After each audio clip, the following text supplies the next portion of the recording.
Hello students, तो इस video में हम यहाँ पर देखिए chapter number 3 pair of linear equation in two variable start करने वाले हैं। ठीक है, तो हर एक टॉपिक को वन बाय वन यहाँ पर कवर करेंगे। ठीक है, उसके बाद यहाँ पर देखिए एनसीईआरटी का हर एक क्वेश्चन तो नहीं करेंगे, एनसीईआरटी की इंपॉर्टेंट क्वेश्चन यहाँ पर हम कर ले जाएंगे। और यहाँ पर जितने भी पीवाईक्यूज हैं 2022 से लेकर 2026 में जितने भी पीवाईक्यूज के इंपॉर्टेंट क्वेश्चन है वो हम करेंगे। 2026 के जितने भी सभी के सभी क्वेश्चन कर लेंगे और 2022 से लेकर 2025 से 25 तक इंपॉर्टेंट क्वेश्चन हम यहाँ पर देखिए करने वाले हैं। ठीक है, तो यहाँ पर देखिए आपका कंसेप्ट भी ये बहुत अच्छा हो जाएगा और आपको यहाँ पर कॉन्फिडेंस मिल जाएगा जब आप यहाँ पर देखिए पीवाईक्यूज बहुत ही आसानी से कर ले जाएंगे। बस इस वीडियो को लास्ट तक देख लेना, आपके सभी कंसेप्ट क्लियर हो जाएंगे, अच्छी तरीके से क्लियर हो जाएंगे और यहाँ जब एग्जाम में जाएंगे तो इस चैप्टर से कोई भी क्वेश्चन आपसे छूट नहीं पाएगा और सही आंसर आएगा। ठीक है, तो यहाँ पर सबसे पहले हम समझ लेते हैं ये चैप्टर जो है pair of linear equation two variable, इसका मतलब क्या है। ठीक है, पेयर मतलब क्या होता है, दो। ठीक है, लीनियर इक्वेशन मतलब लीनियर इक्वेशन क्या होती है वो हम डिस्कस कर लेते हैं। और टू वेरिएबल, ठीक है, टू वेरिएबल मतलब लीनियर इक्वेशन होनी चाहिए। लीनियर इक्वेशन कौन सी लीनियर इक्वेशन होती है जिसके में देखिए जो वेरिएबल होता है उसकी डिग्री, उसकी पावर क्या होनी चाहिए, 1 होनी चाहिए। दो वेरिएबल हैं तो एक्स और वाई हम दो वेरिएबल ले लेते हैं।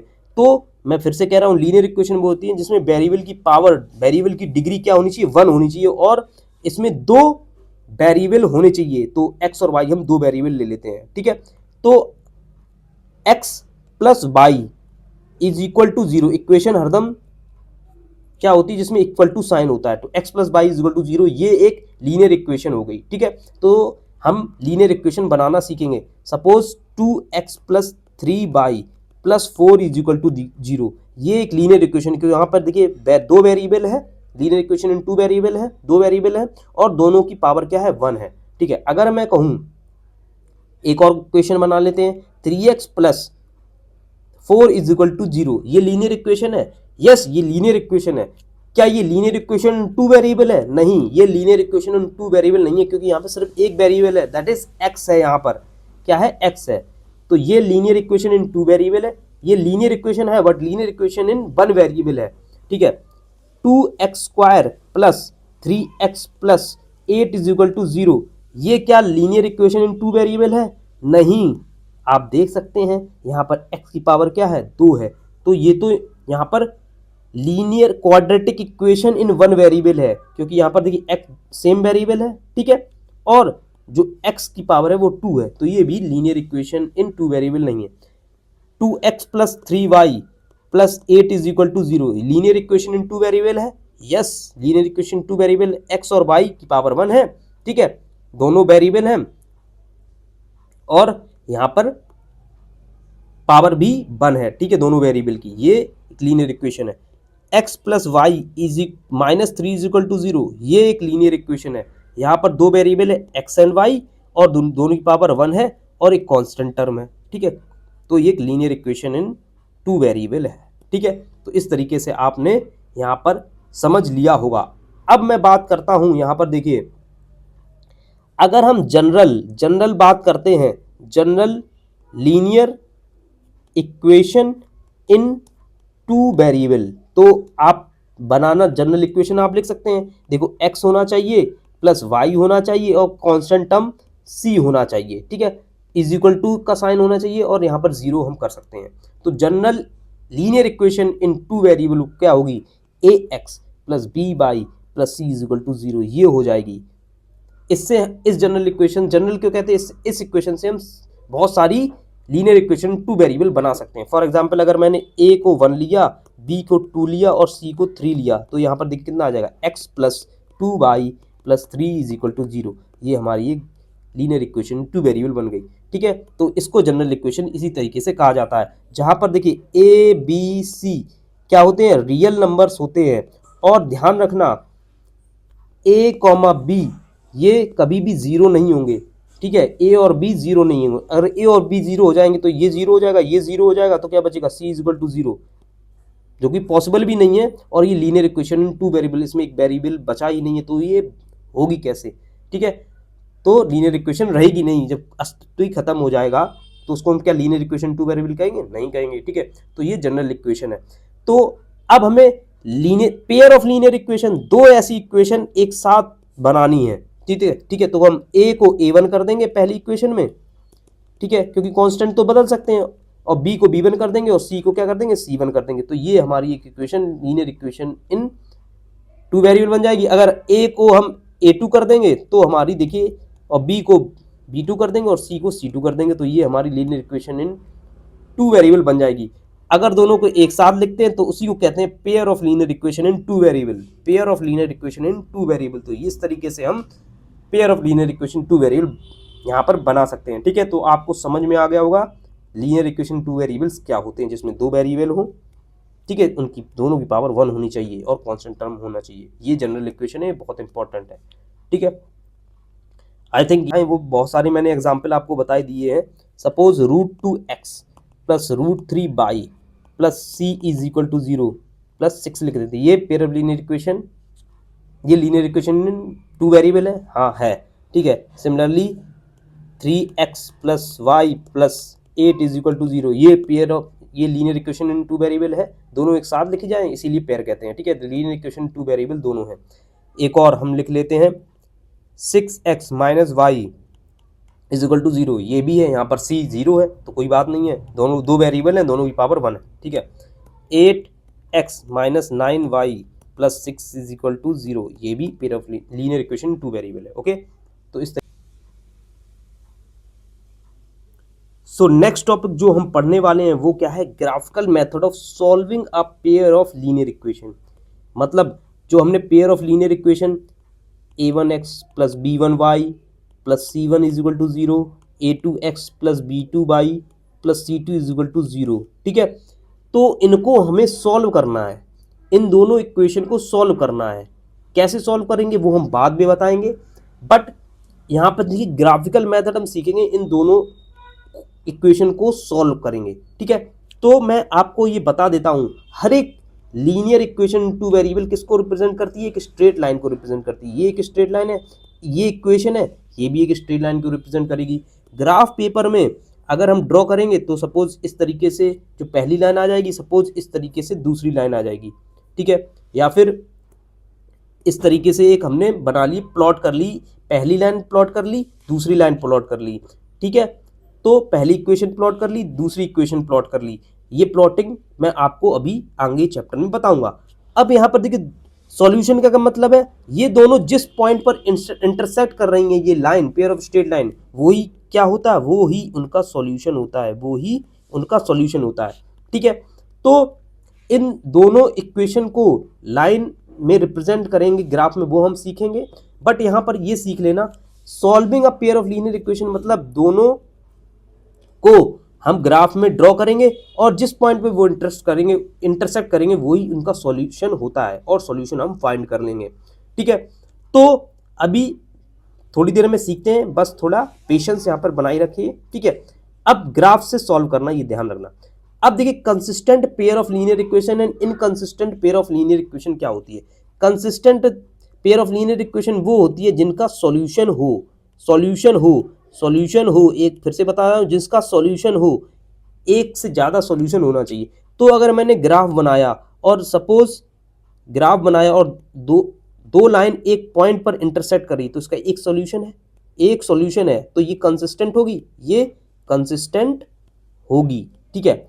अगर दो लाइन मैंने बनाई, सपोज वो दोनों पैरेलल हों, ठीक है, ग्राफ पे बनाया और आया कि पैरेलल हो, तो ये कभी इंटरसेक्ट करेंगी किसी पॉइंट पर? नहीं करेंगी, तो ये इसमें नो सॉल्यूशन, मतलब कोई सॉल्यूशन नहीं होगा। अगर मैंने दो लाइन बनाई, जो ग्राफ पेपर बनाई, जो एक के ऊपर एक है, मतलब उसी पर लाई कर दी, दोनों लाइन एक ही है, तो इसमें सॉल्यूशन होगी। इसमें देखिए बहुत सारे सॉल्यूशन होंगे, इनफाइनाइट सॉल्यूशन होंगे।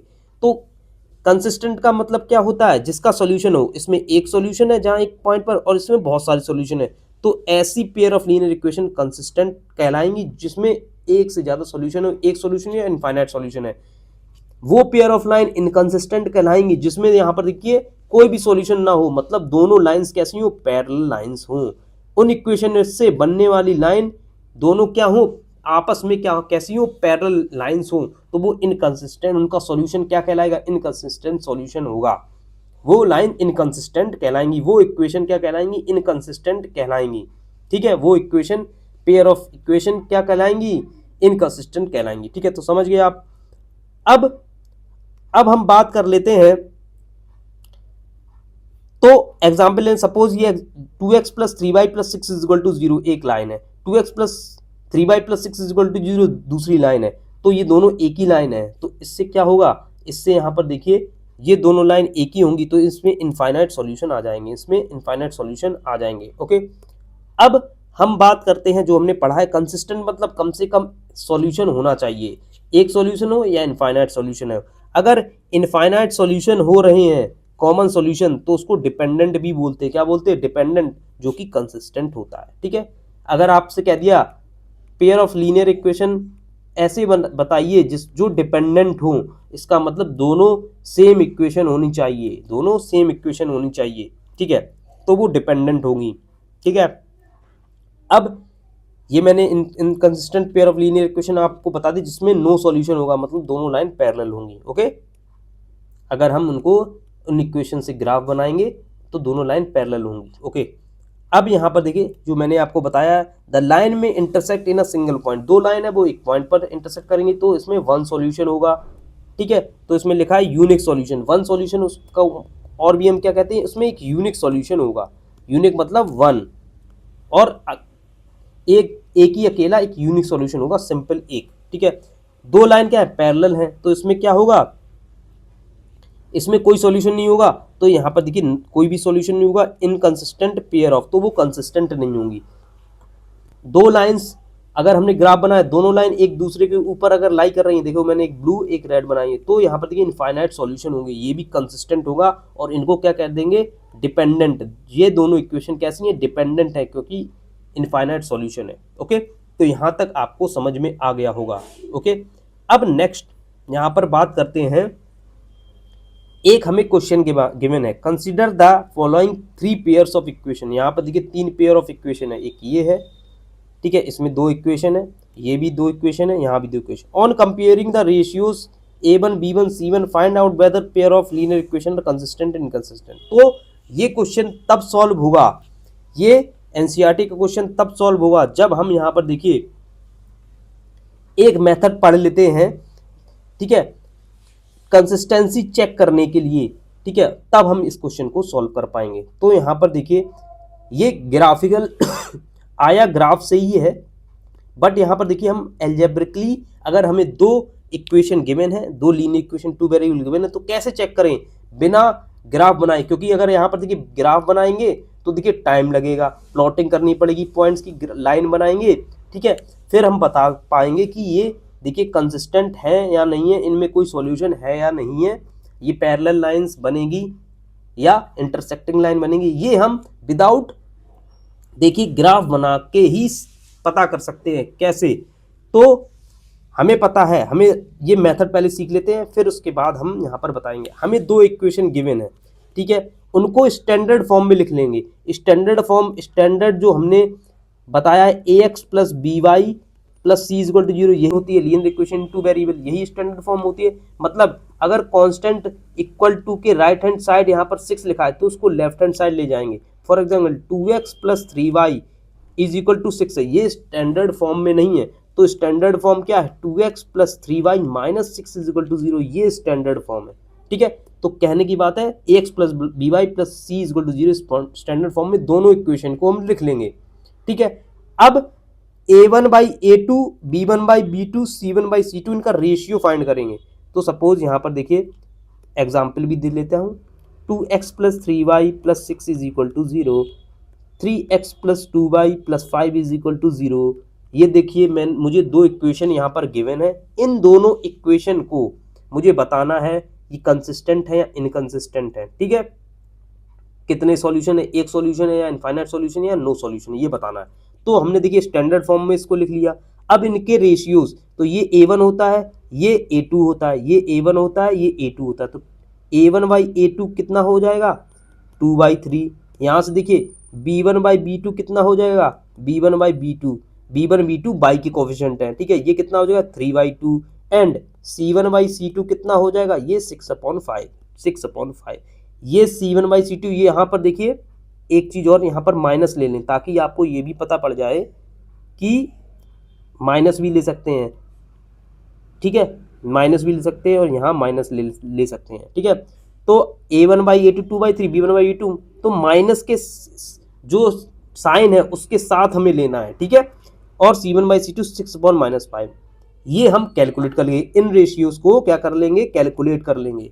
अब कंपेयर करेंगे इन रेशियोज को A1/A2 B1/B2 और C1/C2। अगर A1/A2 is equal to B1/B2 is equal to C1/C2 आ जाता है, तीनों रेशियोज बराबर आ जाते हैं, तो हम क्या कहेंगे बताता हूं अभी।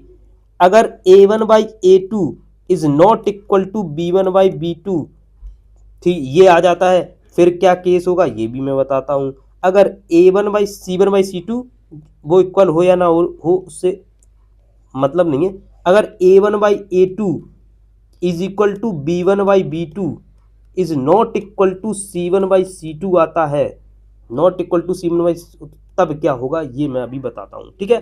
तो हमें चेक करना है कंसिस्टेंटी दो इक्वेशन की, पेयर ऑफ लीनियर इक्वेशन की। तो हम क्या करेंगे, सबसे पहले स्टैंडर्ड फॉर्म में लिख लेंगे, ax plus B y constant है तो इधर लिख लेंगे, x x के नीचे होना चाहिए, y y के नीचे, इस तरीके से लिख लेंगे, ठीक है। फिर A1/A2 B1/B2 C1/C2 इन रेशियोज को कैलकुलेट करेंगे, फिर कंपेयर करेंगे रेशियोज को।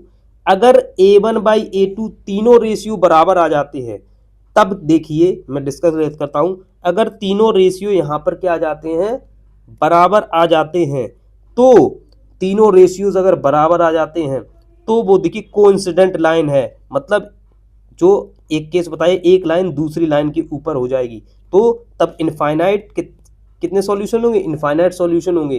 तो यहाँ पर देखिए इनफाइनाइट सॉल्यूशन होंगे, वो डिपेंडेंट भी हो सकता है, ठीक है। अगर A1/A2 not equal to B1/B2 आया, इसका मतलब इंटरसेक्टिंग लाइन होगी, तो कितने सॉल्यूशन आते हैं, जब नॉट इक्वल टू है तो कितने सॉल्यूशन आएंगे, 1 सॉल्यूशन आएगा, ठीक है, तो यूनिक सॉल्यूशन आएगा, समझ गए।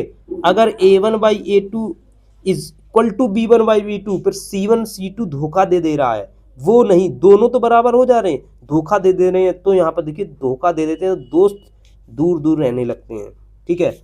तो यहाँ पर देखिए दोस्त दूर दूर रहेंगे तो कोई intersecting line in parallel line बनेगी, कोई सॉल्यूशन होगा, नो सॉल्यूशन होगा, ठीक है, और लाइंस नेवर क्रॉस, ठीक है, तो समझ गए आप, ठीक है। तो इस तरीके से देखिए ट्रिक से देख लेते हैं। अगर देखिए अगर एक A1/A2 B1/B2 सब बराबर हो जाते हैं, तो देखिए पैरेलल लाइन वो कोइंसिडेंट लाइन बनेगी, तो इनफाइनाइटली मैनी सॉल्यूशन, मतलब सब बराबर तो इनफाइनाइटली मैनी सॉल्यूशन, ठीक है। दो पहले दोनों अगर नहीं बराबर तो सिर्फ एक ही सॉल्यूशन। अगर पहला और दूसरा A1/A2 B1 बराबर और देखिए तीसरा धोखा दे जाए, तो यहाँ पर देखिए दूर दूर रहेंगे, मतलब पैरेलल रहेंगे, उनमें कोई सॉल्यूशन नहीं होगा। तो ये आपको समझ में आ गया कि नहीं आ गया, ये बहुत इंपॉर्टेंट क्वेश्चन है, ठीक है, हो गया। अब नेक्स्ट चलते हैं, उस क्वेश्चन को करेंगे। देखिए अब ये क्वेश्चन देखिए कितनी इजीली आपसे हो जाएगा। पहला क्वेश्चन करते हैं, पहला पार्ट इसका। अब देखिए स्टैंडर्ड फॉर्म पे लिख लेते हैं, तो स्टैंडर्ड फॉर्म हमारा क्या है, x minus 2y is equal to 0, ये लिखा है। दूसरा लिखा 3x plus 4y minus 20 is equal to, दोनों स्टैंडर्ड फॉर्म में लिखे। A1/A2 कितना आ जाएगा इसका 1/3, 1 यहाँ है 3 यहाँ है। B1/B2 कितना आ जाएगा देखिए -2/4, ठीक है, एंड C1/C2 कितना आ जाएगा 0/-2, ठीक है। तो इसको अगर सॉल्व करेंगे -हाफ, तो यहाँ से देखिए A1/A2 not equal to B1/B2 है, 1/3 क्या है, -हाफ के बराबर है, नहीं बराबर है, ठीक है। तो कौन सा आ जाएगा, जब पहले दोनों बराबर नहीं होंगे तो एक सॉल्यूशन आएगा, यूनिक सॉल्यूशन आएगा, जो हमने डिस्कस कर लिया है, ये पहला केस है। तो यहाँ पर हम कह देंगे कि ये जो क्वेश्चन है इसमें जो पहली लाइन है उसमें यूनिक सॉल्यूशन आएगा। यूनिक सॉल्यूशन है, लाइंस इंटरसेक्ट होंगी, लाइंस इंटरसेक्ट होंगी, ठीक है। अब दूसरी लाइन है, दूसरी लाइन है तो यहाँ से देखिए यहाँ पर कर लेते हैं, यहाँ पर ही कर लेते हैं 2x प्लस 3y माइनस 9। पहला काम क्या है, स्टैंडर्ड फॉर्म में लिख लिया। 4x plus 6y minus 18 is equal to 0 लिख लिया। अब आप बताइए ऐसे देख के a1/a2 2/4 होगा, ठीक है, b1/b2 3/6 होगा, c1/c2 माइनस 9/18 होगा, ठीक है। a1/a2 तो इनको देखिए, ये देखिए हाफ आ गया, ये भी हाफ आ गया, और ये 9 2 18, मतलब इस केस में, सेकंड केस में यहाँ देख लेते हैं a1/a2 is equal to b1/b2 is equal to c1/c2। ये कितना आ गया, ये आ गया हाफ। सभी बराबर है, जब सब बराबर तो इनफाइनाइटली मैनी सॉल्यूशन, सब बराबर हैं तो infinitely many solution, infinitely many solution, infinite solution यहाँ लिख देंगे, इनफाइनाइट सॉल्यूशन। और लाइंस कैसी होंगी, लाइंस कोइंसाइड करेंगी, लाइंस दोनों लाइन कैसी करेंगी, कोइंसाइड, एक के ऊपर एक होंगी, ठीक है। अब थर्ड पे आते हैं, थर्ड पे दोनों इक्वेशन को लिख लेते हैं। x plus 2y minus 4 is equal to 0, 2x plus 4y minus 12 is equal to 0। अब देखिए a1/a2, a1/a2 कितना 1/2, ठीक है, देख सकता है, ठीक है। b1/b2 यहाँ पर लिख लेते हैं, थोड़ी स्पेस है, b1/b2 यहाँ पर इसका कितना है 2/1, 2/1। अब देखिए a1/a2 और b1/b2 निकालने के बाद ही पता पड़ गया दोनों इक्वल नहीं है, दोनों इक्वल है। a1/a2 1/2, 2/4 है, यहाँ पर 2/4 है, तो 2/4 ये देखिए हाफ आ गया। अब c1/c2 देखें कितना है, यहाँ पर कैलकुलेट कर लेते हैं, ये जगह यहाँ खाली, इसके लिए देखिए c1/c2 कितना आ रहा है, देखो c -4 अपॉन -12, -4 अपॉन -12 1/3। तो यहाँ से देखिए a1/a2 हाफ, b1/b2 भी हाफ, लेकिन तीसरा धोखा दे रहा है, मतलब a1/a2 is equal to b1/b2 is not equal to c1/c2, तो c1/c2 तो 1/3 है। तो देखिए जब तीसरा धोखा दे रहा है तो यहाँ पर दोनों लाइन इंटरसेक्ट करेंगी, नहीं करेंगी, पैरेलल लाइन, मतलब नो सॉल्यूशन, मतलब inconsistent, lines are parallel, lines are parallel, lines are parallel. तो पहली में देखिए, पहले में ये आ जाए unique solution consistent, infinite solution को भी कंसिस्टेंट बोलते हैं, ठीक है, और ये इनकंसिस्टेंट है तीसरा वाला, यही इस क्वेश्चन में पूछा गया था। Find out the following pair of linear equation consistent और inconsistent, check whether they intersect, coincide and parallel. Intersect, coincide and parallel तीनों हमने यहाँ पर बता दिए, बहुत ही इंपॉर्टेंट कंसेप्ट था, ठीक है। इसको अच्छी तरीके से आपने समझ लिया होगा, आई थिंक सो, जिस तरीके से मैंने बताया है, ठीक है, ओके। अब यहाँ पर देखिए एक 2025 में जो क्वेश्चन आया है 2025 में, उसमें देखिए कितना सिंपल क्वेश्चन है। फाइंड द वैल्यू ऑफ के for which the linear equations these and these है इनफाइनाइटली मैनी सॉल्यूशन। हमें पता है इनफाइनाइटली मैनी सॉल्यूशन में कौन सी कंडीशन आती है, सब बराबर, a1/a2 is equal to b1/b2 is equal to c1/c2। तो भैया सबसे पहला काम इनको स्टैंडर्ड फॉर्म में लिखना होगा। क्या लिखा है स्टैंडर्ड फॉर्म में, नहीं, ये स्टैंडर्ड फॉर्म में नहीं है, तो स्टैंडर्ड फॉर्म में लिखना होगा, स्टैंडर्ड फॉर्म में। तो देखिए 6x प्लस वाई माइनस 3 के बराबर 0, ठीक है, यहाँ पर देखिए गलती कर सकता है, 36x plus 6y minus 3 is equal to 0।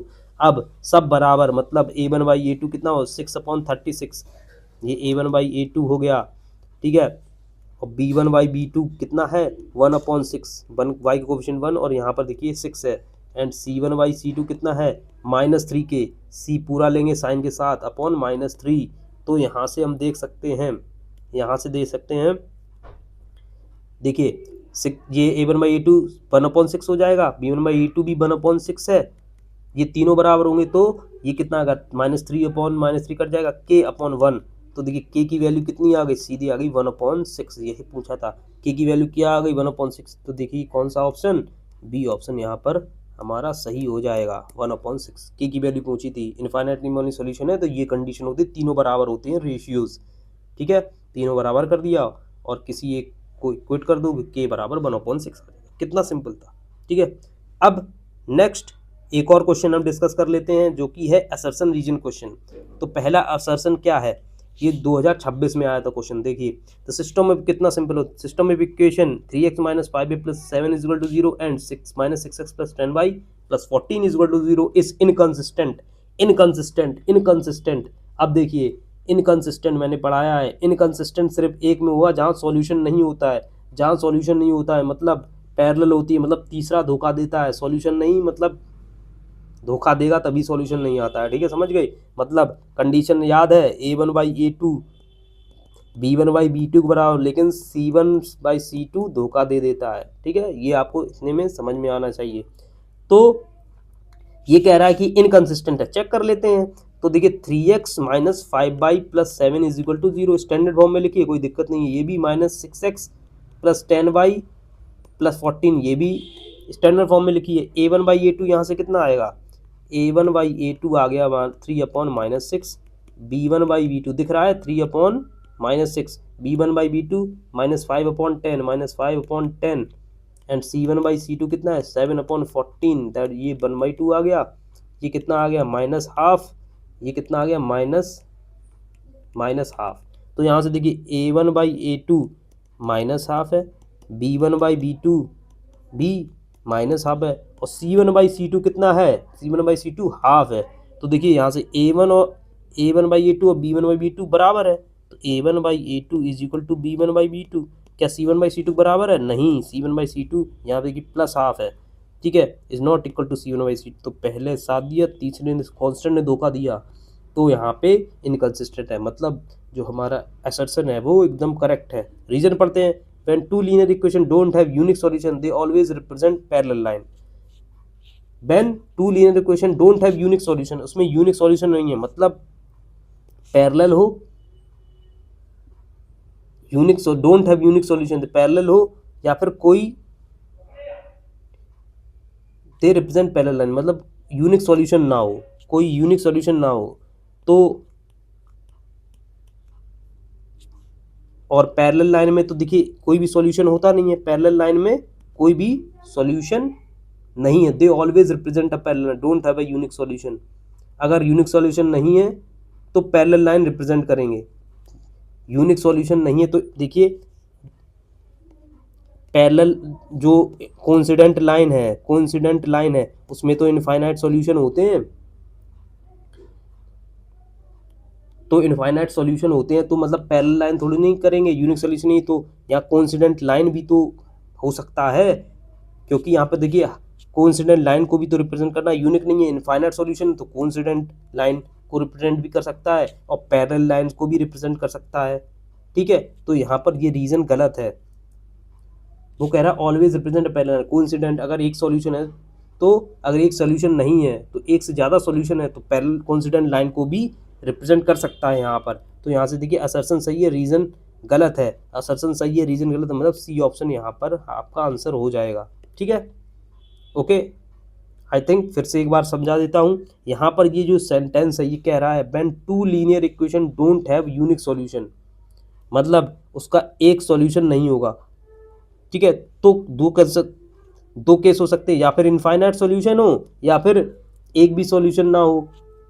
तो इनफाइनाइट सॉल्यूशन में कोइंसिडेंट लाइन होती है और नहीं सॉल्यूशन में पैरेलल लाइन होती है। तो कह रहा ऑलवेज रिप्रेजेंट पैरेलल लाइन, तो पैरेलल लाइन को ऑलवेज रिप्रेजेंट नहीं करेगा, कोइंसिडेंट लाइन को भी तो रिप्रेजेंट करेगा, मतलब पैरेलल लाइन को रिप्रेजेंट कर रहा है लेकिन कोइंसिडेंट लाइन को भी रिप्रेजेंट करेगा, इसीलिए ये स्टेटमेंट गलत है, ठीक है, रीजन गलत है, ओके।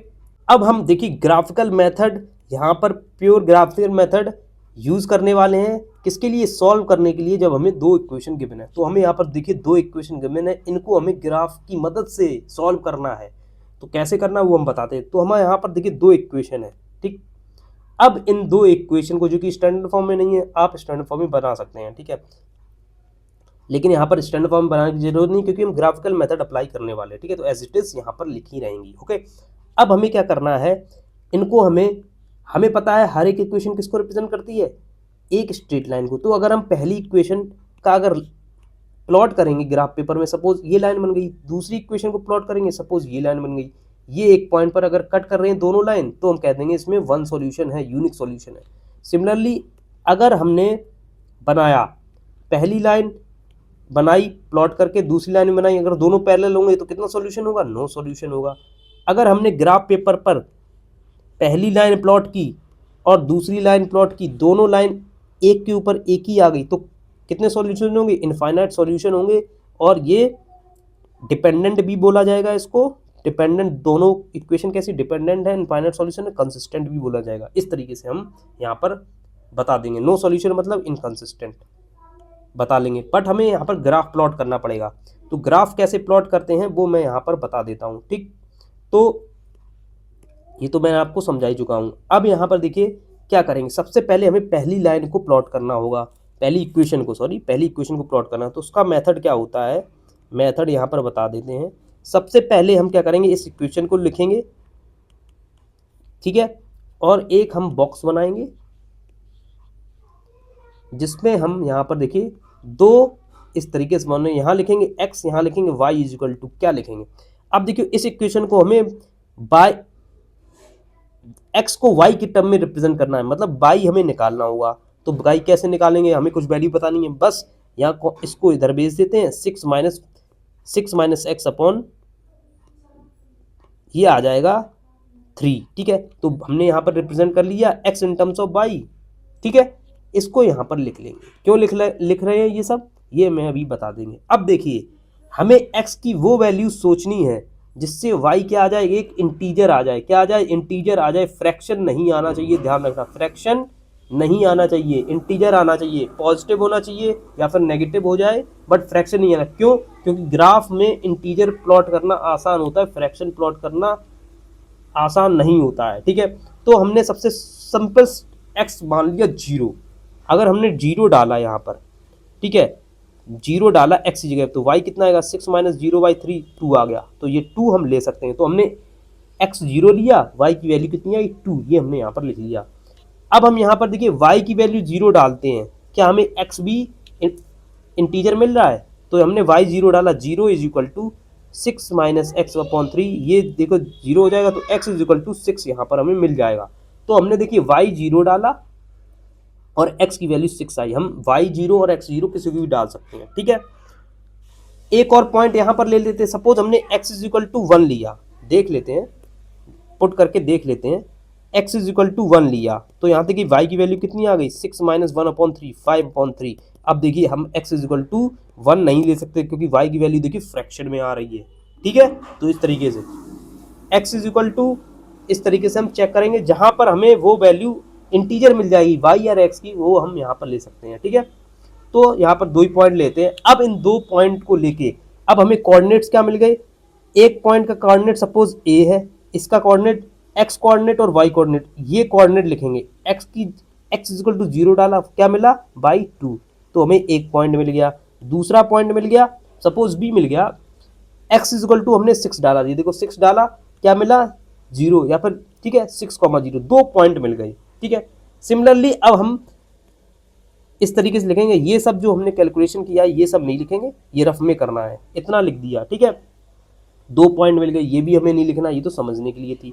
अब हमें सेकंड इक्वेशन लेनी है, 2x माइनस 3y। इस इक्वेशन का भी हमें क्या करना है, बॉक्स बनाना है, 2 पॉइंट निकालने हैं। यहाँ पर देखिए ये x है, ये y इज इक्वल टू, अब y यहाँ पर देखिए रफ में कैलकुलेट कर लेंगे, 2x minus 3y is equal to 12 है, ठीक है, 12 है यहाँ पर, ठीक है, 2x minus 3y is equal to 12 है। तो यहाँ पर इसको भी y की टर्म में y की टर्म में लिखेंगे, तो देखिए 3y is equal to 2x minus 12 upon ये आ जाएगा, तो 3 से डिवाइड करेंगे तो यहाँ से 3 आ जाएगा, ठीक है। तो ये आएगा 2x माइनस 12 अपॉन 3, तो y की वैल्यू क्या आ गई, 2x माइनस 12 अपॉन 3, ठीक है। अब यहाँ पर सिमिलरली हमें क्या करना है, x की वैल्यू सोचनी, सबसे पहले 0 सोच लेते हैं, तो देखिए y कितना आ जाएगा, x की 0 माइनस 12 अपॉन 3, ये -4 आ गया।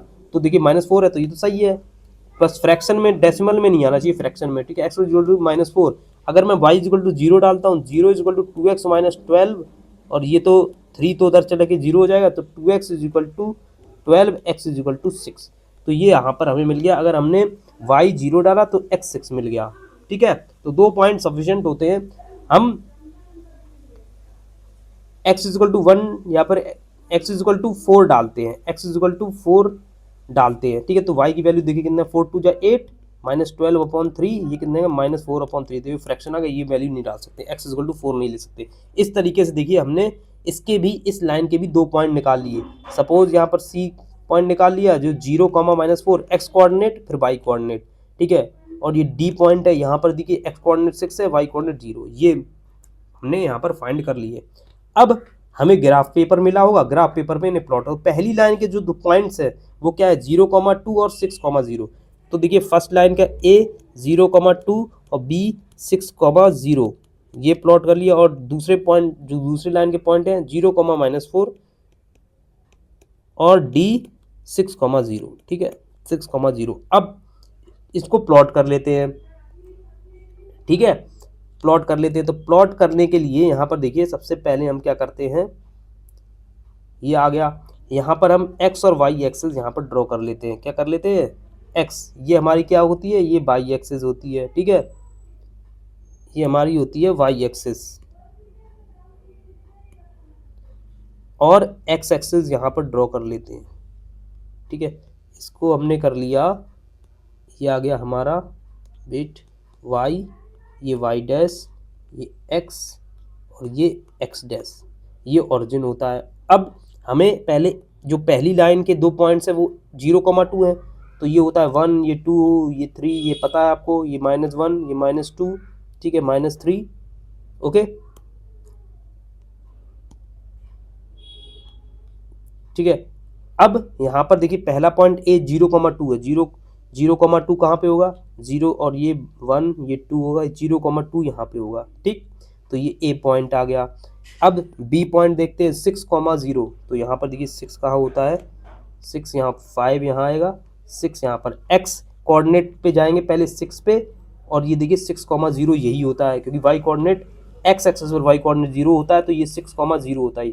एक्स एक्सिस पर वाई कोऑर्डिनेट 0 होता है और वाई एक्सिस पर देखिए एक्स कोऑर्डिनेट 0 होता है। तो जो ए पॉइंट है देखिए 0,2 यहाँ पे था, ठीक है इसका देखिए एक्स कोऑर्डिनेट 0 है, ये ध्यान रखना एक्स एक्सिस पर वाई कोऑर्डिनेट 0 होता है, वाई एक्सिस पर हर एक एक्स कोऑर्डिनेट 0 होता है। अब हमें देखिए पहली इक्वेशन के दो पॉइंट हमने जो थी फाइंड किए थे वो हमने प्लॉट कर लिए, ठीक है अब इनको इन दोनों पॉइंट को ए और बी को हम स्ट्रेट लाइन से ज्वाइन कर देते हैं, ठीक है ज्वाइन कर देते हैं। इसके बाद अच्छी तरीके से ज्वाइन करेंगे ताकि सॉल्यूशन यहाँ पर देखिए हमें सही मिले, ठीक है तो यहाँ पर इस तरीके से भी नहीं कर सकते हैं, ठीक है इस तरीके से चलो हाथ से ही डायरेक्ट ड्रॉ कर लेते हैं, ठीक है ताकि स्ट्रेट आ जाए, ओके आप स्केल की मदद से ड्रॉ कर लेना, ओके ये आ गया। अब ये इक्वेशन आ गई, ये मतलब लाइन हमने यहाँ पर ड्रॉ कर ली। अब देखिए सेकंड इक्वेशन की जो है दो पॉइंट्स इनको 0,-4 बताइए कहाँ आएगा 0,-4, ये -1 होता है, ये -2 होता है, ये -3 होता है, ये -4 होता है। तो 0,-4 किस एक्सिस पर, वाई एक्सिस पर, क्योंकि इसका एक्स कोऑर्डिनेट 0 है तो -4 आ गया, 0 ये है, 0,-4 ये आ गया, ठीक। अब दूसरा पॉइंट 6,0, फिर ये 6,0 यहाँ पर सेम पॉइंट है, तो अब हमें दोनों पॉइंट मिल गए, सी पॉइंट मिल गया, डी बी, सी बी और डी एक ही पॉइंट है, इन दोनों लाइन को हम एक स्ट्रेट लाइन से अगर ज्वाइन करेंगे तो इस तरीके से आ जाएगा, ठीक है इस तरीके से ये मिल जाएगा। अब देखिए दोनों इक्वेशन की लाइन हमने ड्रॉ की, और दोनों इक्वेशन किस पॉइंट पर यहाँ पर इंटरसेक्ट कर रही हैं, दोनों लाइन किस पॉइंट पर इंटरसेक्ट कर रही हैं, ये जो डी पॉइंट है या बी पॉइंट है इसी पॉइंट पर इंटरसेक्ट कर रही हैं, ठीक है इसी पॉइंट पर इंटरसेक्ट कर रही है, दैट इज डी पॉइंट। उसके कोऑर्डिनेट क्या है 6,0, तो जो कोऑर्डिनेट जहां पर जिस पॉइंट पर दोनों लाइन इंटरसेक्ट कर रही है वही उसका सॉल्यूशन होता है, ठीक है वही इसका सॉल्यूशन है। तो इस इक्वेशंस के सॉल्यूशन क्या क्या आ गए, इसके सॉल्यूशन आ गए 6,0, एक्स की वैल्यू 6 और वाई की वैल्यू क्या 0, यही इन दोनों का सॉल्यूशन हो जाएगा। तो ये लाइन कैसी हो जाएगी, ये लाइन हो जाएगी कंसिस्टेंट, और इसके कितने सॉल्यूशन है, इसका एक सॉल्यूशन है दैट इज यूनिक सॉल्यूशन है, और वो सॉल्यूशन क्या है, सॉल्यूशन इज 6,0। तो ये हमारे क्वेश्चन का इस तरीके से हमने सॉल्व, ये बहुत ही इंपॉर्टेंट है इनको समझना। तो आई थिंक जो ग्राफिकल मेथड है दो इक्वेशन को सॉल्व करने का वो आपको समझ में आ गया होगा अच्छी तरीके से मतलब अच्छी तरीके से आ गया होगा, ठीक है। नाउ इस टॉपिक से रिलेटेड जो क्वेश्चन आए हैं वो हम यहाँ पर कर लेते हैं। सबसे पहले एक एनसीईआरटी क्वेश्चन है उसको यहाँ पर करते हैं, ठीक है। तो solution of linear equation by graphical method. तो यहाँ पर जो क्वेश्चन है वो क्या है, draw the graph of the equation this and this, determine the coordinates of the vertices of triangle found by three these lines and x axis and shade the triangular region. पढ़ने में बहुत tough लग रहा होगा, पढ़ने में tough नहीं, पढ़ने में बहुत वैसा लंबा क्वेश्चन लग रहा हो, लेकिन ये क्वेश्चन है नहीं, ये यहाँ पर देखिए 5 मार्क्स क्वेश्चन है, इंपॉर्टेंट क्वेश्चन। तो हमें पता है, देखिए दो इक्वेशन गिवन है, x minus y plus one is equal to zero, linear equation in two variable, ये पहली इक्वेशन है। दूसरी इक्वेशन है 3x plus 2y minus 12 is equal to zero, ये हमारी सेकेंड इक्वेशन है।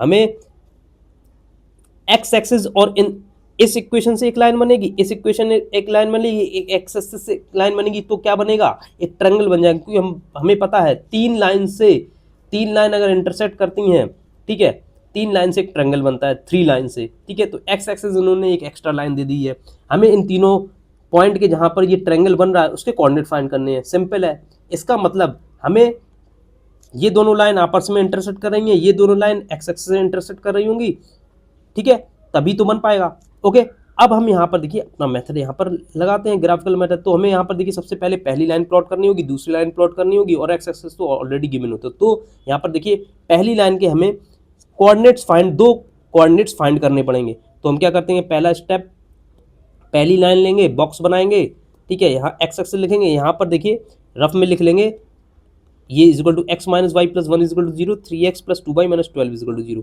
तो यहाँ से y को हम फाइंड करेंगे, y कितना आ जाएगा x के टर्म में, x प्लस वन आ जाएगा, तो y is equal to x plus one है, ठीक है। तो x की वैल्यूज ऐसी सोचेंगे ताकि y हमें क्या मिल जाए, एक इंटीजर मिल जाए, फ्रैक्शन ना मिले। तो x इजिकल टू जीरो पे अगर हमने x इजिकल टू जीरो पे at x is equal to zero y कितना आ रहा है, 1 आ रहा है, x इजिकल टू जीरो पे 1 आ रहा है, एट x इजिकल टू 1 पर y इजिकल टू कितना आ रहा है, 2 आ रहा है, ठीक है, 1 और 2। तो हमें दो कोऑर्डिनेट्स मिल गए, जो फर्स्ट लाइन है उसके कोऑर्डिनेट्स क्या आ गए, सपोज a के कोऑर्डिनेट्स आ गए 0,1 आ गया, ठीक है, x कोऑर्डिनेट उसका रेस्पेक्टिव y कोऑर्डिनेट, तो b के कोऑर्डिनेट्स क्या आ गए, दूसरा पॉइंट है b, इसका है 1,2, ठीक है। तो हमें ये देखिए दो पॉइंट मिल गए पहली इक्वेशन के, तो हम इनको सीधे डायरेक्टली यहाँ पर ड्रॉ कर लेते हैं।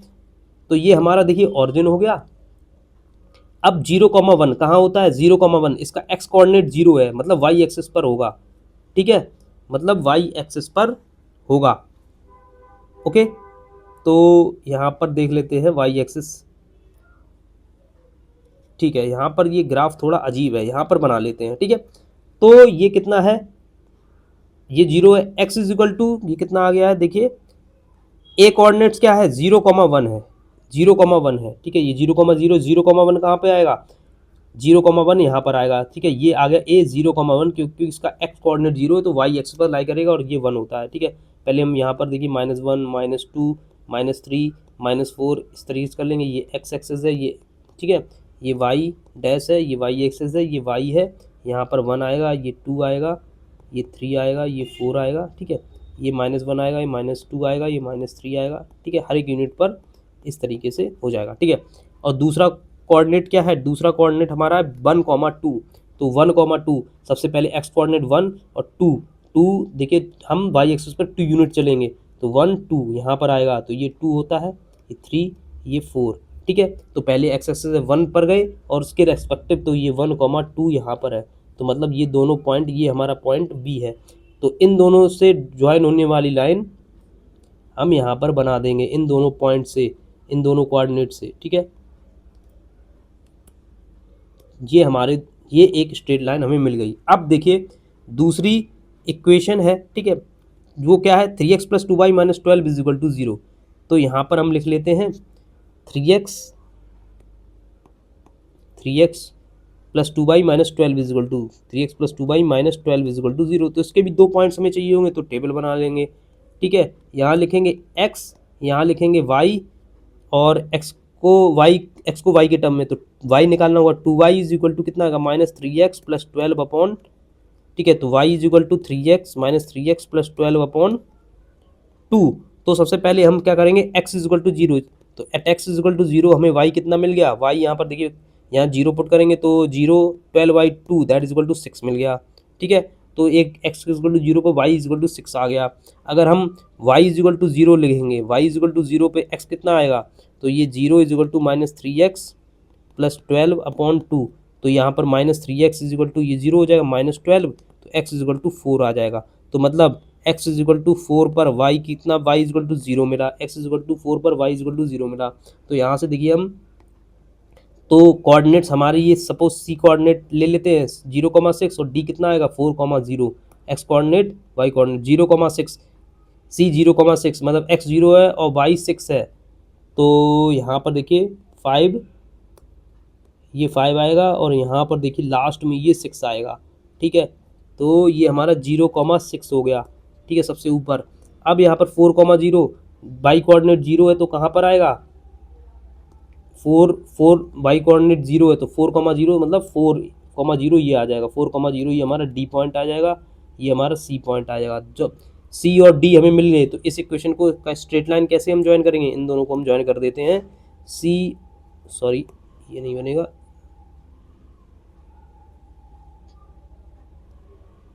एक बार फिर से ड्रॉ करते हैं।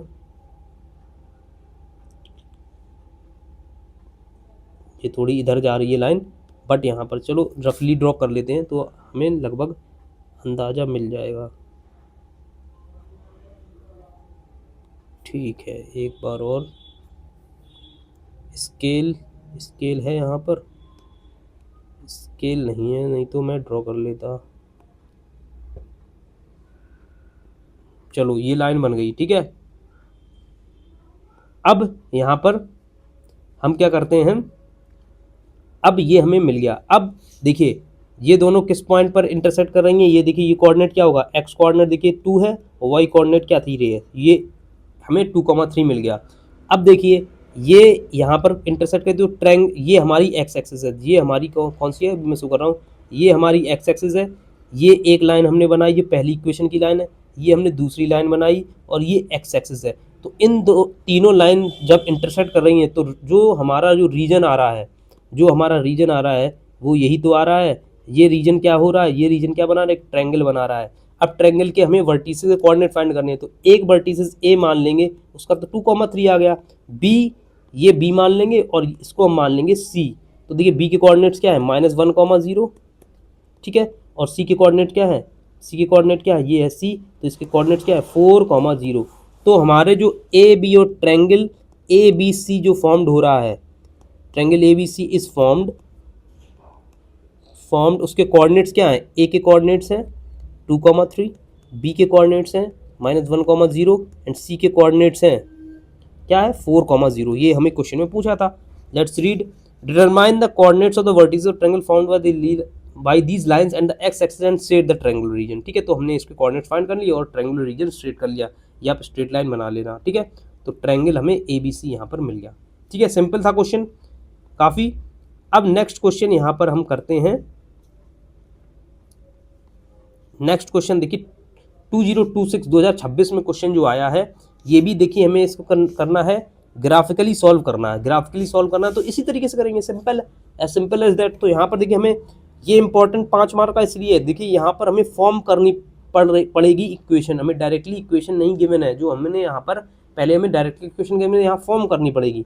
तो यहाँ पर इस टाइप के क्वेश्चन बहुत सारे आते हैं। तो हम देखिए वर्ड प्रॉब्लम है, वर्ड प्रॉब्लम से हमें इक्वेशन फॉर्म करनी है। ओके, वर्ड प्रॉब्लम के बाद इक्वेशन फॉर्म करनी है।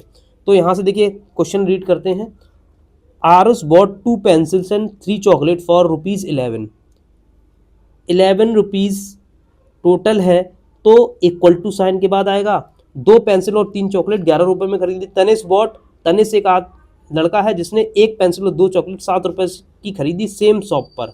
ठीक है, represent this situation in the form of pair of linear equation and represent find the price of 1 pencil and 1 chocolate graphically. ठीक है, तो यहाँ पर देखिए एक आरुष है, ठीक है, और दूसरा क्या कौन सा स्टूडेंट है, तनिष। दोनों यहाँ पर गए, एक ही शॉप पर गए और आरुष ने 2 पेंसिल और 3 चॉकलेट ली और तानिश ने यहाँ पर देखिए 1 पेंसिल और 2 चॉकलेट ली। इसने दोनों को मिला के कितने रुपए दिए, इसने दोनों को मिला के कितने रुपए दिए, 7 रुपये। अब इसको लीनियर इक्वेशन इन 2 वेरिएबल्स में यहाँ पर कन्वर्ट करना है। अब देखिए अगर 2 पेंसिल ली उसने, अगर 1 पेंसिल की प्राइस x हुई तो 2 पेंसिल की 2x होगी। ठीक है, अगर एक उसने चॉकलेट ली ठीक है, एक चॉकलेट ली, अगर एक चॉकलेट की प्राइस वाई है तो दो चॉकलेट की बाई प्राइस 2y होगी, तीन चॉकलेट की प्राइस 3y होगी। ये आपको समझ में आ रहा है? अभी समझ में आ जाएगा। अगर मैं एक लेट कर लेता हूं, let the price of one pencil be x rupees, एक पेंसिल की प्राइस एक्स रुपीज है, ठीक है, उस शॉप पर। And let the price of one chocolate let be y rupees, मतलब एक पेंसिल की एक्स रुपए में आ रही है और एक चॉकलेट वाई रुपए में आ रही है, ठीक है।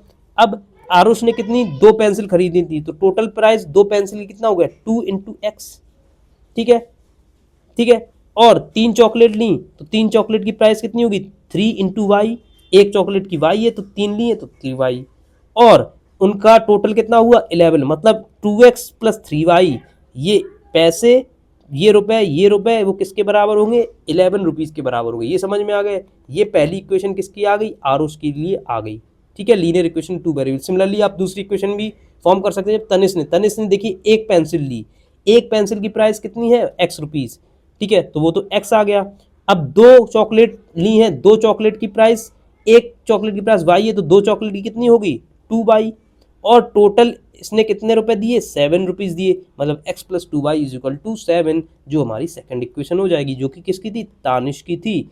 तो बस अब हमें linear equation in two variable यहाँ पर मिल गई, जहाँ पर x और y क्या है, x एक पेंसिल का प्राइस है और y एक चॉकलेट का प्राइस है। तो हमें लेट करना पड़ता है सबसे पहले कि दो वेरिएबल लेट करने पड़ते हैं अकॉर्डिंग टू द क्वेश्चन। तो यहाँ पर देखिए प्राइस के बारे में यहाँ पर पूछा है, ठीक है। अब हमें क्या करना है, हमें इनको graphically represent the situation in the form of linear equations, in the form of pair of linear equation, find the price of one, ठीक है, रिप्रेजेंट कर दिया हमने लीनियर इक्वेशन में। हमें एक पेंसिल और एक चॉकलेट का प्राइस चाहिए, हमें मतलब x और y चाहिए, जो हमने लेट किया था ग्राफिकली चाहिए, मतलब x और y की वैल्यू हमें चाहिए।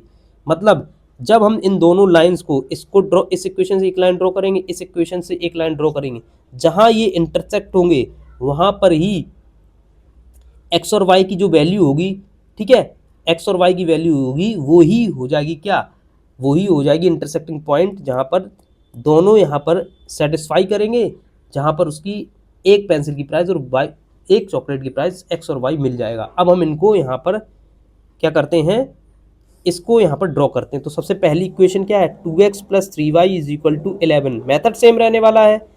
हम क्या बनाएंगे इसके लिए, एक बॉक्स, क्या बनाएंगे, बॉक्स, ठीक है, यहाँ x लिखेंगे या y लिखेंगे, y को x के टर्म में रिप्रेजेंट कर लेंगे, 11 माइनस 2x अपॉन 3 आ गया, ठीक है। अब x की वैल्यूज देखिए, जीरो डालेंगे तो यहाँ पर 11 अपॉन 3 बचेगा, जो नहीं है, x की वैल्यू जीरो नहीं डाल सकते हैं। x की वैल्यू अगर हम 1 डालते हैं, x इज इक्वल टू 1 पर, देखिए x इज इक्वल टू 1 पर देती है तो x 2 into 1 11 minus 2 9, 9 upon 3 that is equal to 3, तो यहाँ पर इंटीजर आ गया, तो ये हम ले लेंगे। तो x is equal to at x is equal to at x is equal to यहाँ पे लिखना होगा 2, x is equal to 1, x is equal to 1 पे देखिए कितना आया, 11 में से 2 गए 9, ठीक है। तो x इज इक्वल टू 1 पर कितना आ गया, y इज इक्वल टू, यहाँ से हम फिर से लिख लेते हैं, करेक्ट कर लेते हैं, at x is equal to 1 पर y इज इक्वल टू कितना आ गया, 3, at x is equal to, तो जो कोऑर्डिनेट्स ये आ गया 1 और 3 आ गया, at x is equal to का 2 डालेंगे तो 11 माइनस 2 टू 4 7 आएगा, तो नहीं, यहाँ पर x इज इक्वल टू 3 डालेंगे तब भी नहीं, x इज इक्वल टू 4 डालेंगे, 4 टू 8, हाँ, x इज इक्वल टू 4 पे देखिए कितना आ रहा है, y is equal to 11 minus 2 into 4 upon 3, देखिए हमें हिट एंड ट्रायल करना है, तो 4 to 8 by 3, 3 upon 3 that is equal to 1। हमें यहाँ पर देखिए दो पॉइंट मिल गए हैं, एक पॉइंट ए लेट कर लेते हैं 1,3, इसका एक्स कोऑर्डिनेट 1 है, वाई कोऑर्डिनेट बी 3 है, और दूसरा पॉइंट बी जिसका एक्स कोऑर्डिनेट 4 है, वाई कोऑर्डिनेट 1 है, ठीक है। तो ये दोनों कोऑर्डिनेट्स हमें मिल गए हैं, दो पॉइंट्स मिल गए हैं, इनको हम यहाँ पर देखिए ग्राफ पेपर पर प्लॉट करते हैं, ठीक है। तो सबसे पहला पॉइंट, हमें सबसे पहले क्या करना होता है, जो ग्राफ में एक्स और वाई एक्सेस बना ले, तो एक्स और वाई एक्सेस हमने बना ली, एक्स एक्स डैश, ये वाई एक्सेस है, वाई वाई डैश, ठीक है। अब यहाँ पर देखिए 1 2 3 4 इस तरीके से मेंशन करना होता है, ठीक है। तो -1 -2 -3 -4 माइनस ये पॉइंट को -5, ठीक है। सिमिलरली यहाँ पर 1 1 2 3 4, अब यहाँ पर भी -1 -2 -3 -4 इस तरीके से आप कर लेना। अब पहला पॉइंट है 1,3, तो कैसे हम प्लॉट करते हैं, ए पॉइंट का एक्स कोऑर्डिनेट 1 है तो 1 तक जाएंगे एक्स एक्सिस पर। अब वाई कोऑर्डिनेट 3 है तो 1 पर पहुंचने के बाद हमें परपेंडिकुलर टू एक्स एक्सिस जाना है जब तक हमें वाई 3 ना मिल जाए यहाँ तक। तो ये पॉइंट हमारा क्या हो जाएगा, ये पॉइंट हमारा हो जाएगा 1,3, ए पॉइंट 1,3 मिल गया, इस तरीके से डॉट से मेंशन कर दे। अब दूसरा पॉइंट 4,1, तो हम यहाँ पर देखिए ऑरिजिन से जाएंगे, सबसे पहले एक्स कोऑर्डिनेट 4 है 4 तक, अब वाई कोऑर्डिनेट 1 है तो 1 के पास जाएंगे, जहाँ वाई यहाँ 1 है तो परपेंडिकुलर टू एक्स एक्सिस यहाँ तक जाएंगे, ठीक है। तो ये हमारा क्या मिल गया, ये पॉइंट हमें मिल गया 4,1। अब 2 पॉइंट मिल गए इस स्ट्रेट लाइन के, ठीक, इस इक्वेशन के। अब हम इनको ज्वाइन कर देते हैं स्केल की मदद से। तो इनको हमने ज्वाइन किया स्केल की मदद से दोनों पॉइंट को,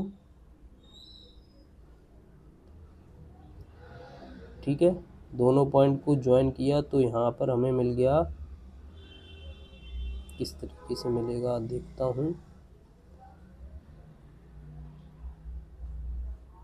ठीक है, इस तरीके से हमने ज्वाइन कर दिया, ये मिल गई, ठीक है।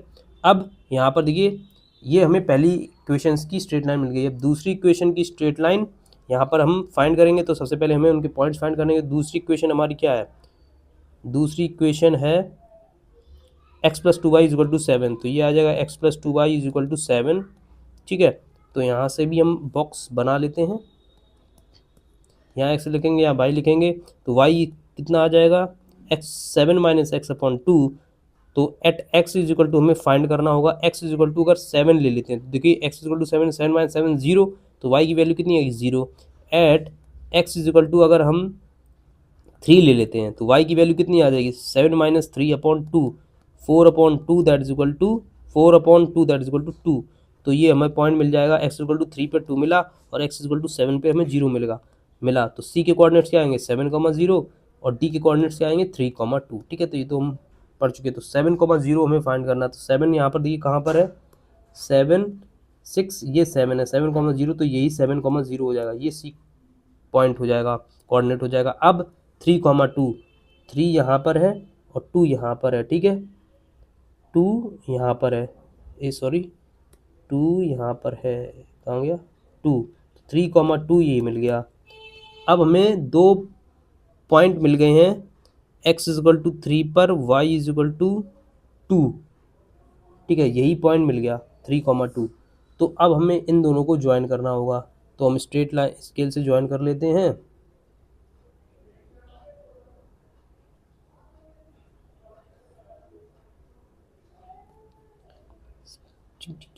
ये हमने ज्वाइन कर लिया, ठीक है।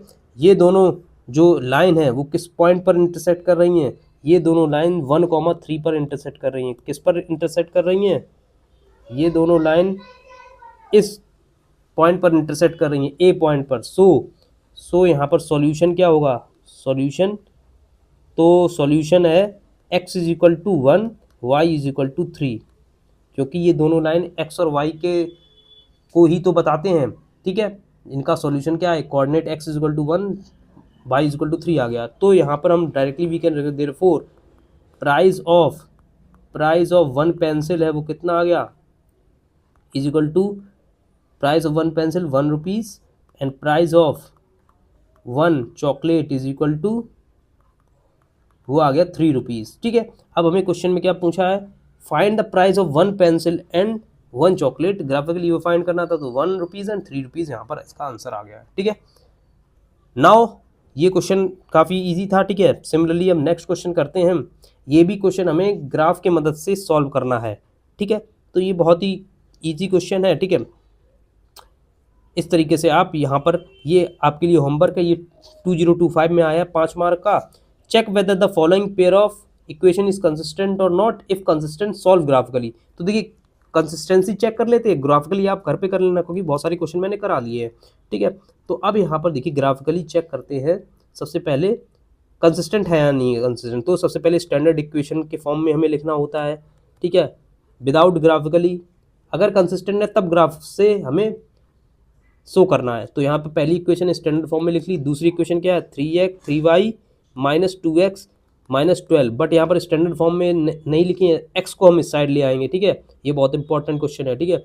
तो माइनस 2x पहले लिखेंगे, x को पहले, x के वेरिएबल को पहले लिखेंगे, फिर प्लस 3y, और ये माइनस 12 है तो प्लस 12 इज इक्वल टू 0। ये हमारी सेकेंड इक्वेशन आ गई, ठीक है। तो यहाँ पर ध्यान रखना x के कोऑर्डिनेट का जो टर्म है उसको पहले लिखना है ताकि हम रेशियोज अच्छे से निकाल लें, ठीक है, क्योंकि हमें रेशियोज a1/a2 निकालना है। तो a1/a2 कितना आ गया, देखिए यहाँ 1 है या -2 है, 1/-2। तो b1/b2 कितना आ जाएगा, देखिए 3/3, और c1/c2 कितना आ जाएगा, देखिए -6/12। तो यहाँ पर चेक करते हैं, तो a1/a2 इज इक्वल टू -½ आ गया, b1/b2 इज इक्वल टू 1 आ गया, and c1/c2 is equal to -½ आ गया, ठीक है। तो a1/a2 एंड b1/b2 ये इक्वल टू नहीं है। जब इक्वल टू नहीं है तो यूनिक सॉल्यूशन आता है, वन सॉल्यूशन आता है, वो हम ग्राफ से हमें बताना होगा, ठीक है। तो ये आप ग्राफ से कर लेना। ग्राफ को मैंने स्ट्रेट लाइन्स को बताना यहाँ पर देखिए आपको बता दिया, और जहाँ इंटरसेक्टिंग पॉइंट आएगा इन दोनों लाइन का वही इसका सॉल्यूशन आ जाएगा, क्योंकि इसमें यूनिक सॉल्यूशन आ रहा है, ठीक है। तो बच्चों अब हम सीखेंगे एल्जेब्रिक मेथड। हमने ग्राफिकल मेथड सीख लिया पेयर ऑफ लीनियर इक्वेशन को सॉल्व करने के लिए। अब हम एल्जेब्रिक मेथड सीखने वाले हैं। हमें क्या जरूरत पड़ी एल्जेब्रिक मेथड की, तो जब हम ग्राफिकल मेथड सॉल्व कर रहे थे तो हमने देखा कि हम हमेशा x और y की वो वैल्यू लेते थे जहां इंटीजर आए, क्योंकि यहाँ पर देखिए इंटीजर को प्लॉट करना काफ़ी आसान रहता है ग्राफ पेपर पर। अगर हमें नॉन इंटीग्रल वैल्यू सपोज अपन को 1.75 प्लॉट करना होता तो बहुत ही देखिए डिफिकल्ट प्लॉट करना होता, तो यहाँ पे एरर आने के चांस बहुत रहते, और जो इक्वेशन मिलती अगर हम ग्राफ लाइन बनाते और जो हमें सॉल्यूशन मिलता वो भी यहाँ पर एक्यूरेट नहीं रहता, ठीक है। तो इसीलिए से अगर हमें नॉन इंटीग्रल मतलब फ्रैक्शनल पार्ट या फिर इरेशनल नंबर का सॉल्यूशन प्राप्त करना है तो हम एल्जेब्रिक मेथड ही यूज करेंगे, क्योंकि जहां सॉल्यूशन नॉन इंटीग्रल आ रहा है तो हमें एल्जेब्रिक मेथड सबसे अच्छा विकल्प रहने वाला है, इसीलिए एल्जेब्रिक मेथड का भी हम चयन करते हैं।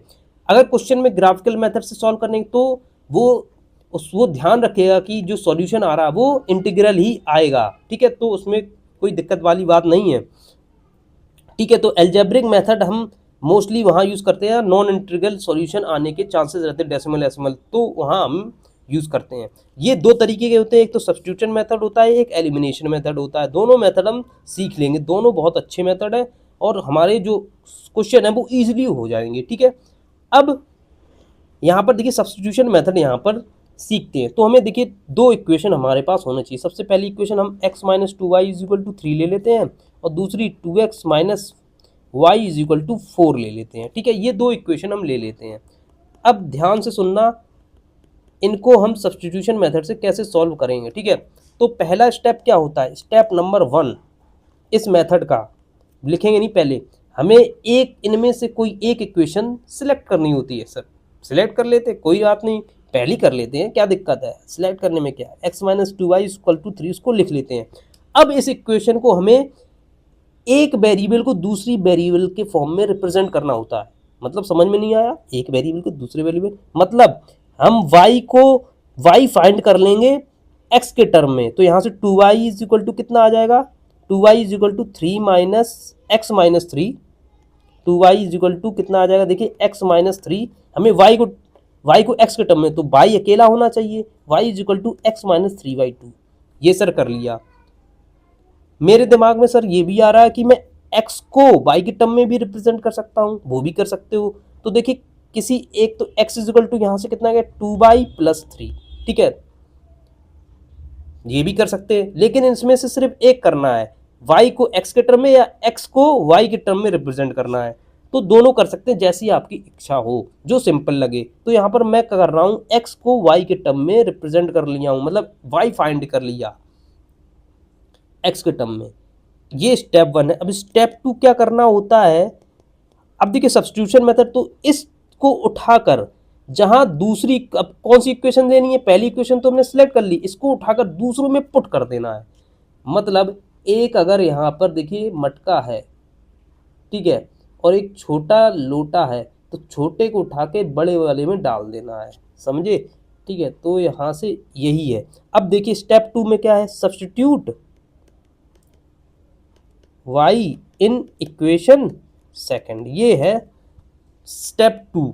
तो भैया देख लेंगे पहली जो सेकंड इक्वेशन है 2x minus y is equal to 4, और इसमें करना है, तो जहां जहां y है वहां पर y गायब होगा, y की जगह क्या आएगा, y की जगह जो y इज इक्वल टू के राइट हैंड साइड में जो होता है वो आता है, ठीक है। x minus 3y2 is equal to ये 4। अब देख ध्यान से देखना, ये इक्वेशन किस वेरिएबल में आ गई, एक वेरिएबल x में आ गई, तो यहाँ से x की वैल्यू निकल आएगी। तो इसको सॉल्व करते हैं, 2x minus x plus 3 divide by 2 is equal to 4। LCM लेते हैं, 4x minus x plus 3 divide by ये आ जाएगा 8, तो यहाँ पे 3x इज इक्वल टू 5 आ जाएगा, which implies x is equal to 5/3 आ जाएगा, ठीक है।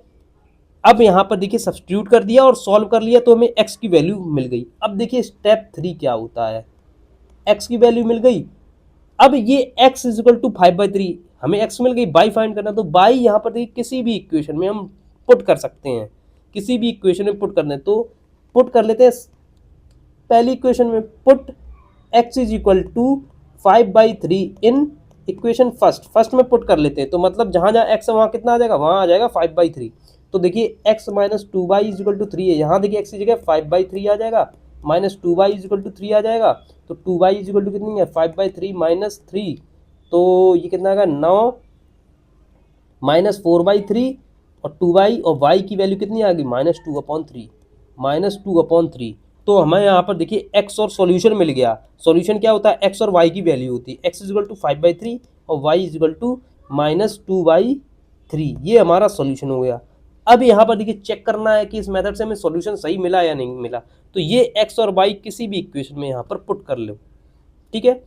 ये रफ में कर लेना साइड में, तो देखिए मैं साइड में कर लेता हूँ, साइड में ये क्वेश्चन है लेकिन साइड में कर लेता हूँ, यहाँ जगह है थोड़ी सी, ये दिख रही जगह, यहाँ पुट कर लेता हूँ। तो हम यहाँ पे देखिए ये इजी लग रही है, ये इक्वेशन फर्स्ट वाले में पुट करते हैं, तो ये देखिए x की वैल्यू 5/3 माइनस y की वैल्यू ये 2 इंटू वाई की वैल्यू -2/3 इज इक्वल टू ये 3 आना चाहिए, तो ये देखिए 5/3 प्लस 4/3 इज इक्वल टू 3, तो ये देखिए एलसीएम 3 है, तो 9/3 is equal to 3, 3 is equal to 3, oh my God. तो यहाँ पर देखिए दोनों बराबर आ गए, इसका मतलब जो हमारा सॉल्यूशन आया था वो करेक्ट आया था। इस तरीके से हम इसको यहाँ पर देखिए, इस तरीके से हम यहाँ पर चेक भी कर सकते हैं कि हमारा सॉल्यूशन आया सही कि गलत, ठीक।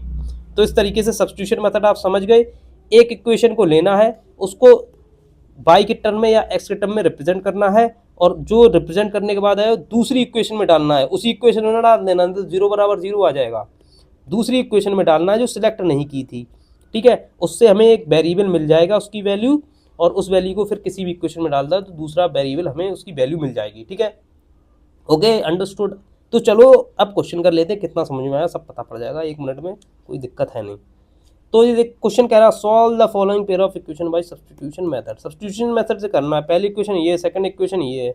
तो देखिए भाई मुझे लग रहा है कि पहली इक्वेशन सेलेक्ट करेंगे, सिंपल है, फिर सब्स्टिट्यूट करेंगे इसमें। तो देखिए x plus 2y is equal to 3, ठीक है। तो पहली इक्वेशन हमने स्टेप 1 कर लिया कि सिलेक्ट कर ली, स्टेप 1 सिलेक्ट। अब इसको एक टर्म में 2y इक्वल टू x को फाइंड कर लेते हैं इस बार, है x के टर्म में फाइंड कर लेते हैं y को, तो x is equal to 3 minus 2y, ठीक है। अब देखिए सब्स्टिट्यूट करेंगे, सब्स्टिट्यूट ये इक्वेशन थर्ड दे देते, सब्स्टिट्यूट 3 इन इक्वेशन, किस इक्वेशन में सब्स्टिट्यूट करूंगा, देखो सेकंड इक्वेशन सिलेक्ट की थी तो फर्स्ट में करेंगे, ठीक है, उसी में ना कर देना तो 0 आ जाएगा। इन 1, तो 1 में करेंगे, तो जहाँ x है वहाँ क्या कर देंगे 3 माइनस 2y, देखो पहली इक्वेशन लिख लेते थे सेकंड फर्स्ट वाली 7x minus 15y is equal to 3। अब जहाँ जहाँ x है वहाँ 3 माइनस 2y, तो 7 3 माइनस 2y, और बाकी सब ऐसे ही रखेंगे। अब देखिए ये इक्वेशन आ गई y के वेरिएबल के में, अब इससे आंसर क्या आएगा, इससे y आएगा, तो सॉल्व कर लेते हैं, ठीक है। तो सॉल्व कर लेते हैं, 21 minus 14y minus 15y is equal to 3, which implies that 21 minus ये कितना आ गया 29y इज इक्वल टू 3 और 29y इज इक्वल टू ये कितना आ गया 29 माइनस 3 18 तो which implies y is equal to 18y29 इतना टफ आंसर आ रहा है चलो y is equal to 18y29 आ गया। अब हमारा देखिए स्टेप 3 क्या था, स्टेप 3 वापस किसी भी इक्वेशन में डाल दो, तो फर्स्ट सेकंड इक्वेशन में डाल देते हैं, तो सब्सटीट्यूट पुट या substitute y is equal to 18y29 in second. तो x की वैल्यू, x की तो x रहेगी, पहले इक्वेशन लिख लेते हैं, तो x प्लस y की वैल्यू 18/29 तो 2 इंटू 18/29 इज इक्वल टू 3। तो अब हमें x की वैल्यू मिल जाएगी, तो ये आ जाएगा x इज इक्वल टू देखो 3 माइनस 36/29 तो ये आ जाएगा 29 इंटू 3 एलसीएम लेंगे 27 2 6 दूनी 87 माइनस 36/29 तो 7 में 6 गए 1 8 में 3 के 5 51/29 तो x की वैल्यू 51/29 y की value 18/29 y is equal to, ठीक है, ये हमारे सॉल्यूशन आ गए, इन दोनों इसमें पुट कर लेना तो आंसर आ जाएगा। ठीक है, तो ये हमारा एक क्वेश्चन हो गया। ठीक है, तो ये समझ में आ गया होगा। अब नेक्स्ट नीचे जगह तो थी, इसमें कचरा करने की क्या ज़रूरत थी यार। चलो एक और एग्जांपल कर लेते हैं। ये देखिए वर्ड प्रॉब्लम है, बहुत ही इंपॉर्टेंट प्रॉब्लम है, इसको करना बहुत ज़रूरी है। In a shop cost of 2 pencils and 3 eraser is 9 and the cost of 4 pencil and 6 eraser is 18. Find the cost of each pencil. Simple method है। देखो 2 पेंसिल, हमें देखो प्राइस नहीं पता है, नंबर ऑफ पेंसिल और इरेजर पता है, तो देखिए लेट हम कर लेते हैं, लेट द, देखो कॉस्ट पूछा हो, let the price of each, let the price of each pencil वो हम मान लेते हैं be x and similarly the price of each, दूसरी क्या चीज़ थी इरेजर बी बाई, देखो लीनियर इक्वेशन 2 वेरिएबल है तो 2 वेरिएबल आने चाहिए। ठीक है, इरेजर एक इरेजर की कॉस्ट बाई है और एक पेंसिल की प्राइस एक्स है। अब देखिए पहली जो कंडीशन है यहाँ तक देखिए, प्राइस कितना है 9 है, 2 पेंसिल है, 2 पेंसिल और 3 इरेजर का प्राइस 9 है, तो 2 पेंसिल हैं और 3 इरेजर का प्राइस बराबर 9 है। तो देखिए अगर एक पेंसिल का प्राइस कितना होगा एक्स है, तो 2 पेंसिल का प्राइस, 2 पेंसिल है, 2 पेंसिल का प्राइस की बात हो रही है 2 इंटू एक्स होगा, और 3 इरेजर की बात, एक इरेजर की प्राइस वाई है तो 3 इरेजर की 3 इंटू वाई है। समझ रहे हो बात, मतलब एक इरेजर का अगर 5 रुपए का है तो 3 इरेजर कितने रुपए की आएंगी, तो 3 इंटू 5 ही, इनको मल्टीप्लाई तो करते हो इसीलिए 3y। ठीक है, अब इन दोनों को जोड़ेंगे तो कितना टोटल आएगा 9। ये हमारी फर्स्ट इक्वेशन इस तरीके से बनाई जाती है। अब दूसरी कंडीशन क्या है, cost of 4 pencil and 6 eraser is 18, मतलब कॉस्ट 18 है, मतलब कॉस्ट हमें 4 पेंसिल की कॉस्ट, एक पेंसिल की कितनी है x, तो 4 की कितनी होगी 4x होगी, 4 से मल्टीप्लाई होगी तो 4x, और 6 इरेजर, एक इरेजर की 6 रुपया है, नहीं एक इरेजर की 22 रुपये है, तो 6 इरेजर खरीदें कितनी आएगी 6y होगी, मतलब टोटल कॉस्ट कितनी आएगी 6y, मतलब total 6y total cost of eraser and 4x total cost of pencil इस 4x, वो 18 रुपये में खरीदा गया। तो ये हमारी सेकंड इक्वेशन, इस तरीके से इक्वेशन बनानी होती है वर्ड प्रॉब्लम से, समझ गए मैंने जैसे बताया है। ठीक है, अब क्या, 2 इक्वेशन जैसे मिल गई, सब्स्टिट्यूशन मेथड से सॉल्व करना है, जब कुछ ना कहा जाए तो किसी भी मेथड से कर लो। ठीक है, तो यहाँ से देखिए स्टेप 1 चलते, पहली इक्वेशन सिलेक्ट करते हैं। ठीक है, तो क्या आ जाएगा 2x plus 9y is equal to 9, 2x plus 3y, यहाँ से मैं y फाइंड करूँगा 9 minus 2x upon 3।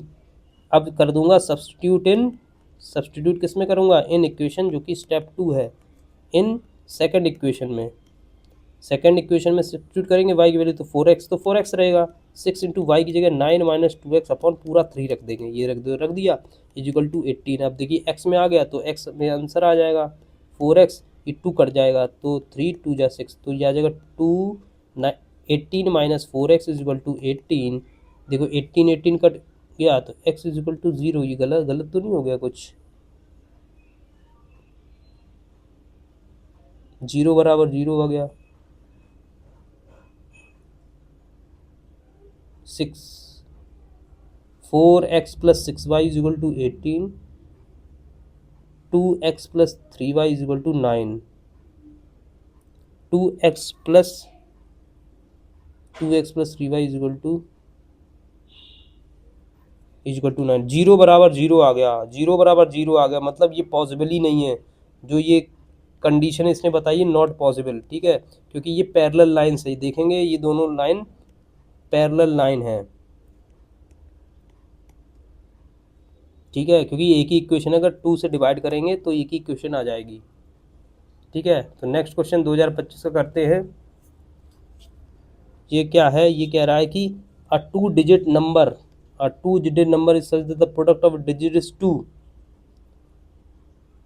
A 2-digit number is such that the product of its digit is 12.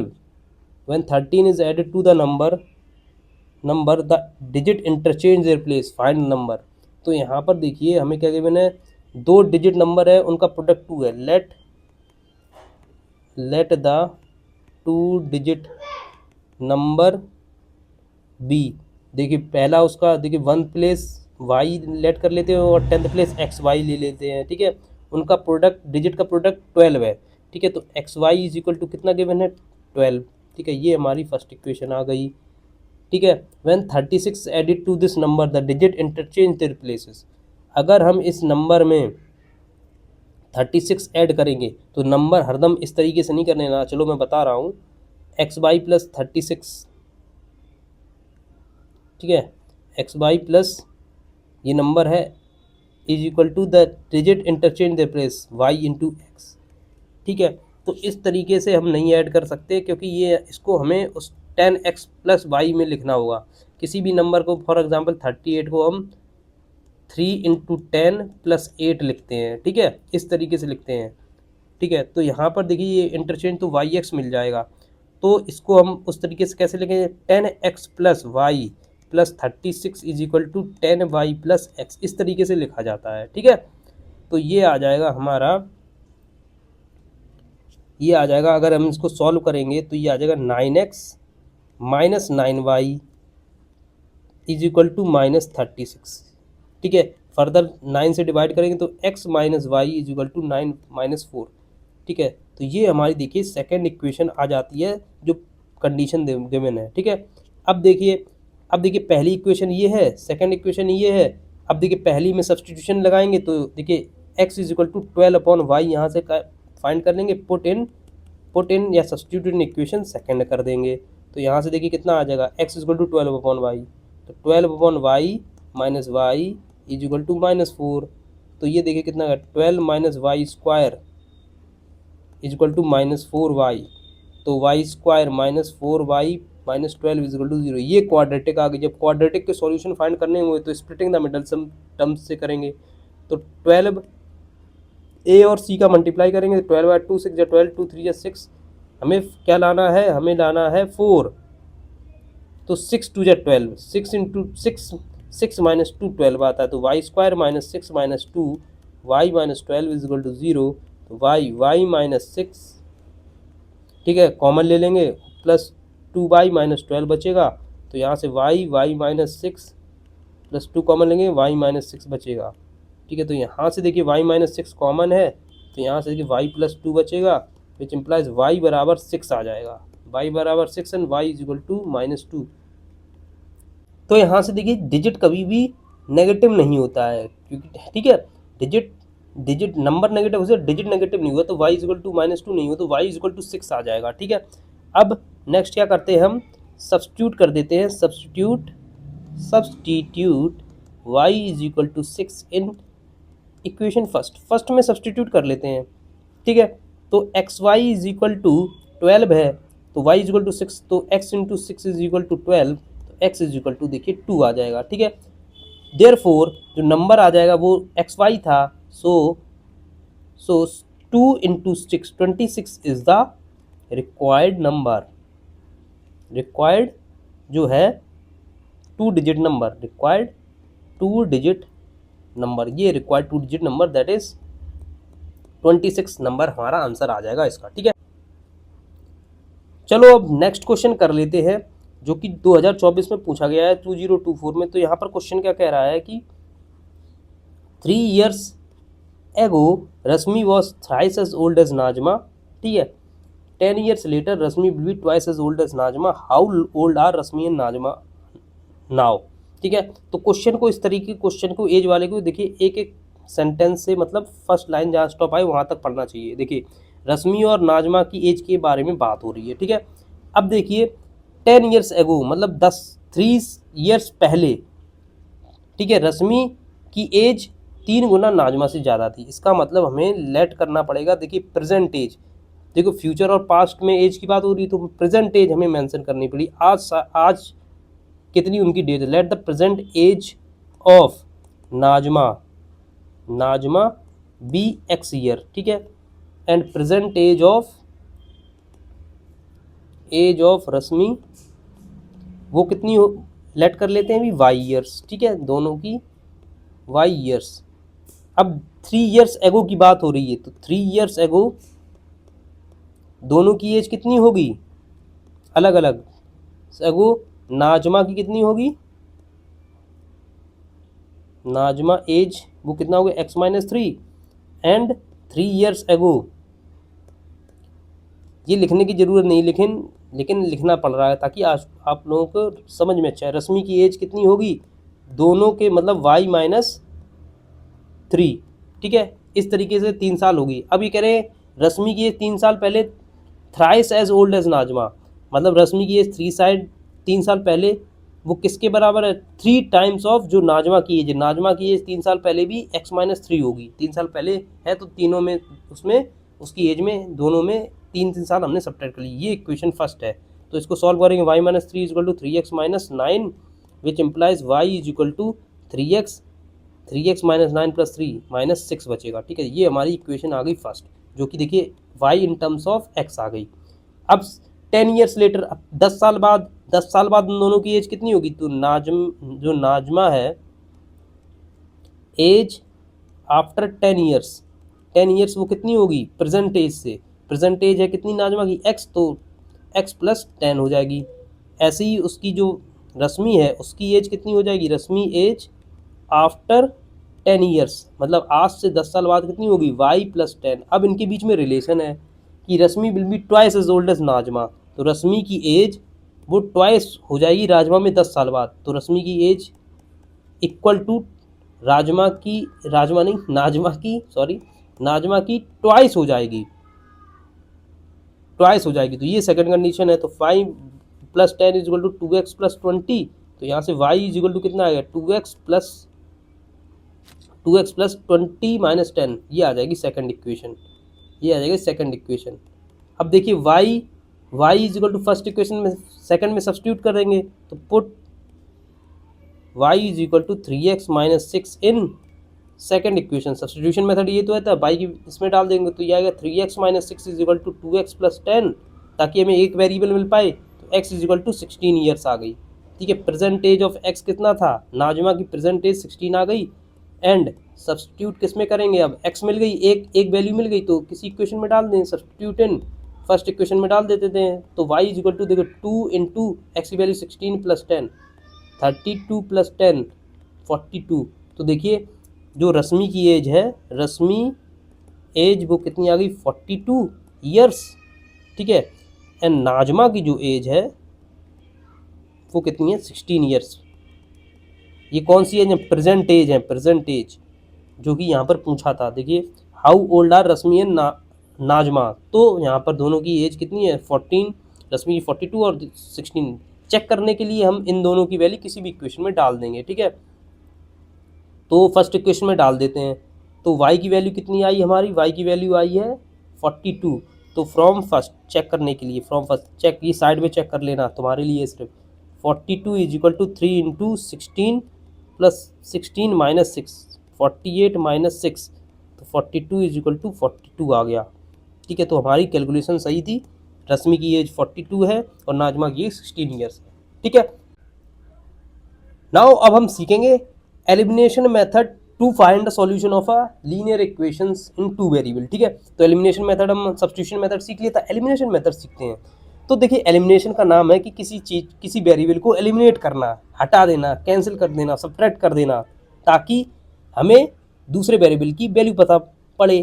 तो इससे क्या समझे, देखिए x plus 2y is equal to 3 अगर एक इक्वेशन है, दूसरी 2x plus y is equal to 8 एक इक्वेशन है, तो इसमें देखिए एक वेरिएबल को हम कैंसिल करने की कोशिश करेंगे ताकि हमें दूसरे वेरिएबल की वैल्यू पता पड़ जाए। ठीक है, तो यहाँ से हम पहला स्टेप हमारा क्या होता है ऐसी इक्वेशन को सॉल्व करने के लिए, सबसे पहले हम देखते हैं क्या, हम x और y के कोएफिशिएंट देखते हैं, x और y के वेरिएबल के कोएफिशिएंट देखते हैं। ठीक है, तो यहाँ पर देखिए x का कोएफिशिएंट क्या है 1, यहाँ पे क्या है 2, यहाँ पे x का कोएफिशिएंट 1 है, यहाँ पे 2 है, क्या दोनों सेम है, नहीं। यहाँ पे y का कोएफिशिएंट -2 है, ये पूरा साइन के साथ होता है, यहाँ 1 है, ये भी सही नहीं है। तो हम देखते हैं दोनों इक्वेशन में कि वेरिएबल का कोएफिशिएंट जो है, किस वेरिएबल का कोएफिशिएंट सेम है। जहां वेरिएबल का कोएफिशिएंट सेम मिल जाए तो दोनों इक्वेशन को सब्ट्रैक्ट कर देते हैं, ठीक है, या फिर ऐड कर दे ताकि वो वेरिएबल एलिमिनेट हो जाए। तो यहाँ तो ऐसा कुछ नहीं है, यहाँ 1 है, यहाँ 2 है, दोनों इक्वेशन को सब्ट्रैक्ट करेंगे, ऐड करेंगे, तो जो रिजल्ट आएगा उसमें दोनों वेरिएबल में से कोई एक भी वेरिएबल कटने वाला नहीं है। तो इसके लिए क्या करें, तो पहला स्टेप मैंने क्या किया कि मेक, अगर ऐसा नहीं है, make the coefficient of any variable same, if not, अगर नहीं है तो उनके कोएफिशिएंट सेम करना है by multiplying with any integer, किसी भी इंटीजर से मल्टीप्लाई करके, may multiply with any integer in whole equation. ठीक है, पूरे इक्वेशन को हमें यहाँ पर देखिए किसी भी नंबर से मल्टीप्लाई करने हैं इंटीजर से। ठीक है, तो यहाँ से देखिए अगर मैं x को किस नंबर से मल्टीप्लाई करूँ, x को किस नंबर से मल्टीप्लाई करूँ कि 2 बन जाए, 2 से मल्टीप्लाई करते हैं सर, ये भी कर सकते हैं। मैं देखिए y को, इस इक्वेशन को किस नंबर से मल्टीप्लाई करूँ कि 2 बन जाए, इस इक्वेशन को सेकंड को 2 से मल्टीप्लाई करते हैं, तब भी काम हो सकता है। तो किसी तरीके से करते, तो हम क्या करेंगे, यहाँ x का कोएफिशिएंट सेम बनाने की कोशिश करेंगे, यहाँ 2 बनाने की कोशिश करेंगे। कैसे करेंगे, पूरे इस फर्स्ट इक्वेशन को 2 से मल्टीप्लाई कर देंगे। क्या करेंगे, multiply equation first equation with 2, तो यहाँ पर कितना आ जाएगा, देखिए सब जगह 2 मल्टीप्लाई 2x माइनस 4y, 2 से मल्टीप्लाई किया ना, इज इक्वल टू 6, तो ये हमारी देखिए थर्ड इक्वेशन मिल जाएगी। ठीक है, अब देखिए सेकंड इक्वेशन फिर से लिख लेते हैं, y इज इक्वल टू 8। अब यहाँ पर देखिए अब दोनों के कोएफिशिएंट क्या हो गए, दोनों के x का कोएफिशिएंट सेम हो गया। तो इसका मतलब अगर हम इस थर्ड को और सेकंड इक्वेशन को सब्ट्रैक्ट करेंगे तो देखिए ये दोनों x का वेरिएबल पूरा कट जाएगा, y ये बचेगा। ठीक है, तो हम क्या करेंगे, subtract second equation from third equation, second from third, मतलब थर्ड से सेकंड, ऐसा होता है, सेकंड फ्रॉम थर्ड, लेकिन थर्ड को सेकंड से सब्ट्रैक्ट करना है। ठीक है, तो क्या करेंगे यहाँ पर देखिए, तो यहाँ पर देखिए माइनस साइन लगाएंगे, यहाँ माइनस साइन, यहाँ minus sign, 2x minus X आ गया, माइनस 4y, और ये देखिए प्लस माइनस बन गया है, -4y माइनस वाई, तो -4y माइनस वाई, इस तरीके से लिख लेना। और यहाँ 6 माइनस 8 आ जाएगा, तो x, ये तो x तो कट ही गया। ठीक है, ये x मैंने क्यों लिख दिया पता नहीं, तो ये आ गया 2 माइनस 2, ये तो 0 हो गया। ठीक है, तो ये -5y इज इक्वल टू, ये आ गया -2, तो y is equal to 2y5 आ गया, y is equal to 2y5 आ गया। तो देखिए हमने एक वेरिएबल एलिमिनेट कर लिया, इसीलिए इस मेथड का नाम क्या है, एलिमिनेशन मेथड। तो now substitute put y is equal to 2y5, y मिल गया तो x भी मिल जाएगा, किसी भी इक्वेशन में डाल दो, इन इक्वेशन फर्स्ट में डाल देते हैं, फर्स्ट कहाँ है, फर्स्ट ऊपर है, x minus 2y is equal to 3, x minus 2y is equal to 3 में डालेंगे तो x माइनस y की value 2y5 is equal to 3, which implies x is equal to 3 plus 4/5, ये कितना आ जाए, तो x की वैल्यू कितनी आएगी, 15 4 19/5। ठीक है, तो x इज इक्वल टू 19/5 और y इज इक्वल टू 2/5, ये इसके सॉल्यूशन आएंगे। ठीक है, ये इसके सॉल्यूशन आएंगे, इस तरीके से लिख लेंगे। ठीक है, अब देखिए ये एक बहुत अच्छा इंपॉर्टेंट क्वेश्चन है जो कि 2025 में आया हुआ है बोर्ड एग्जाम में, तो उसको सॉल्व कर लेते हैं। Solve the following pair of equation algebraically करना है। तो यहाँ से इस तरीके से दो इक्वेशन गिवन है। अब देखिए यहाँ पर अगर हम इक्वेशन सेम, कोएफिशिएंट सेम बनाने अगर लगे, तो यहाँ से देखिए 101 को, इस इक्वेशन को 102 से मल्टीप्लाई करना पड़ेगा। ठीक है, और इस इक्वेशन को यहाँ पर 101 से मल्टीप्लाई करने का पड़ेगा, तब यहाँ पर हमारा x का कोएफिशिएंट सेम आएगा या y का कोएफिशिएंट सेम आएगा। तो ये तो बहुत मल्टीप्लाई करने में बहुत टाइम होगा। तो इसका देखिए स्पेशल मेथड है। ये स्पेशल मेथड क्या है, सबसे पहले ऐड बोथ इक्वेशन, दोनों इक्वेशन को ऐड कर दो। क्या कर दो, ऐड।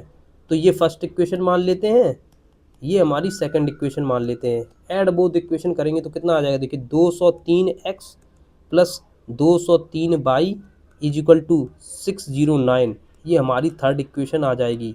फिर अब देखिए इसमें 203x दोनों कोएफिशिएंट सेम हो गए। अब add subtract both equation, subtract both equation first and second, जब दोनों को सब्ट्रैक्ट करेंगे तो कितना आ जाएगा, देखिए -x और प्लस, देखिए 102 में से 101 गया, plus y is equal to -1। तो यहाँ से देखिए ये कितना आ गया, अगर -1 से पूरी मल्टीप्लाई कर देंगे question, x - 1 y is equal to 1, ये हमारी देखिए क्या आ गई, ये आ गई थर्ड इक्वेशन। अब देखिए x - y is equal to 1 है। अब देखिए फर्स्ट इक्वेशन को हम कैसे भी लिख सकते हैं, इसको यहीं पर लिखना चाहिए। देखिए अगर हम 203 अगर कॉमन ले लेते तो x plus y is equal to 609 आ जाता। अब देखिए 609 इससे डिविजिबल है, 2 से 203 से, तो x प्लस वाई यहाँ से कितना आ जाएगा, ये आ जाएगा 3। तो ये हमारी देखिए ये कौन सी इक्वेशन आ गई, फर्स्ट सेकंड थर्ड, ये फोर्थ इक्वेशन आ गई। ठीक है, ठीक है, तो ये fourth equation x plus y is equal to 3 यहाँ से लिख लेते। तो यहाँ से देखिए ये इतनी कॉम्प्लिकेटेड इक्वेशन जो थी वो हमने इन दोनों इक्वेशन में यहाँ पर देखिए कन्वर्ट कर लिया। कैसे, बाई एक बार ऐड कर लिया इन दोनों इक्वेशन को, एक बार सब्ट्रैक्ट कर लिया दोनों इक्वेशन से। अब यहाँ पर देखिए इनको हम इजीली एलिमिनेशन मेथड से सॉल्व कर लेंगे। अब देखिए x का कोएफिशिएंट यहाँ 1 है, यहाँ 1 है, तो दोनों को यहाँ पर देखिए सब्ट्रैक्ट करेंगे। तो subtract third and fourth, third and fourth को सब्ट्रैक्ट करेंगे तो ये तो कैंसिल ही हो जाएगा। x - x 0, ये आ गया -y इज इक्वल टू 1 - 3, तो -2y इज इक्वल टू -2, तो y की वैल्यू 1 आ जाएगी। ठीक है, अब यहाँ पर नेक्स्ट लिख लेते हैं, substitute y is equal to 1 in equation third में कर देते हैं, किसी में भी कर दो। ठीक है, तो x मिल जाएगा, तो x minus y is equal to यहाँ पर 1 है, तो x - 1 इज इक्वल टू 1, तो x इज इक्वल टू कितना आ गया, x इज इक्वल टू 2 आ गया। तो x इज इक्वल टू 2 हो गया, y इज इक्वल टू 1 आ गया, ये हमारा सॉल्यूशन आ जाएगा। अब किसी भी इक्वेशन मतलब इन दोनों इक्वेशन में चेक करने के लिए पुट कर लो, x is equal to 2, y is equal to 1, तो 1 इज इक्वल टू 1, मतलब हमारा जो आंसर है वो सही है। तो इस तरीके से सॉल्व कर सकते हैं। ठीक है, तो ये क्वेश्चन बहुत अच्छा है, एग्जाम में आने वाला है। ठीक है, अब नेक्स्ट क्वेश्चन जो कि 2023 का क्वेश्चन है वो यहाँ पर हम कर लेते हैं। तो सबसे पहले यहाँ पर देखिए पढ़ लेते हैं इस क्वेश्चन को। Half the difference between the two number is 2, sum of the greater number and twice the small number is 13, find number. तो ऐसे क्वेश्चन में जो कंफ्यूजन हो, एक लाइन को पढ़ने के बाद उसको हमें यहाँ पर लेट कर लेना चाहिए, मतलब उसका निष्कर्ष, उससे इक्वेशन बना लेनी चाहिए। फिर जो दूसरी कंडीशन गिवन है उसके अकॉर्डिंग हम दूसरी कंडीशन बनाएंगे। तो सबसे पहले पहली कंडीशन के अकॉर्डिंग हम इक्वेशन बना लेते हैं। Half the difference between the two number, मतलब दो नंबर है तो हम let the one number be, एक नंबर को x मान लेते हैं एंड अदर बी बाई मान लेते हैं, हमें पता ही नहीं है। Half the difference between the two number, मतलब डिफरेंस इन दोनों का नंबर क्या होगा, suppose x greater than y है, लेट कर लेते हैं x ग्रेटर देन y है, तो half of x minus y, ठीक है, वो कितना है 2 है। तो यहाँ से देखिए x माइनस वाई कितना आ गया 4, ये इक्वेशन मिल गई। इस तरीके से इक्वेशन बनाई जाती, पहली लाइन पढ़ो इक्वेशन बना लो। The sum of the greater number, हमने यहाँ पे x ग्रेटर माना है, the sum of the greater number and twice, तो ग्रेटर नंबर x है plus twice the smaller number, twice मतलब 2 टाइम्स, ठीक है, 2 into twice of smaller number कौन सा था y, वो किसके इक्वल है 13 की इक्वल है। तो ये हमारी देखिए सेकंड इक्वेशन होगी, सिंपल है। हमें दोनों नंबर फाइंड करने हैं, सिंपल। ये दोनों इक्वेशन में एलिमिनेशन मेथड लगा दो, क्यों, क्योंकि इनके देखिए कोफिशिएंट दोनों के सेम है, x का कोफिशिएंट दोनों का सेम है, तो क्या करेंगे फर्स्ट इक्वेशन को सेकंड इक्वेशन से सब्ट्रैक्ट कर देंगे। तो देखिए ये तो कट जाएगा, x minus x minus y, और यहाँ पे देखिए माइनस आ जाएगा, यहाँ भी माइनस आ जाएगा, तो minus y minus 2y is equal to 4 minus 13, ठीक। तो ये तो कैंसिल ही हो गए, तो minus 3y is equal to ये आ गया -9, तो y इज इक्वल टू 3 आ जाएगा ना। पुट या substitute y is equal to 3 किस इक्वेशन में, इन इक्वेशन किसी में डाल दो, फर्स्ट वाली सिंपल लग रही फर्स्ट में। तो x minus y is equal to 4 है, जब y इज इक्वल टू 3 है तो x minus 3 is equal to 4, तो x इज इक्वल टू 7 आ गया। तो दो number that half the difference between two number is 2, तो एक नंबर 7 है and other number is 3, both numbers are कौन से आ गए 7,3, तो ये हमारा आंसर आ जाएगा। सिंपल था काफ़ी, ठीक है, ये सिंपल था। अब लास्ट क्वेश्चन कर लेते हैं जो कि 2025 में आया हुआ है। देखिए ये बहुत इंपॉर्टेंट क्वेश्चन है। In a pair of supplementary angles है the greater angle exceeds the smaller by 50 degree. तो देखिए पहली लाइन पढ़े और हमें यहाँ पर पूछा गया है express the given situation linear equation में एंड इसका सॉल्यूशन भी निकालना है, obtain the measure of each angle, उनके एंगल्स भी निकालने हैं, ठीक है। तो यहाँ पर देखिए pair of linear equation two variable का क्वेश्चन है। हमें पहली line in pair of supplementary angle क्या होते हैं, सप्लीमेंट्री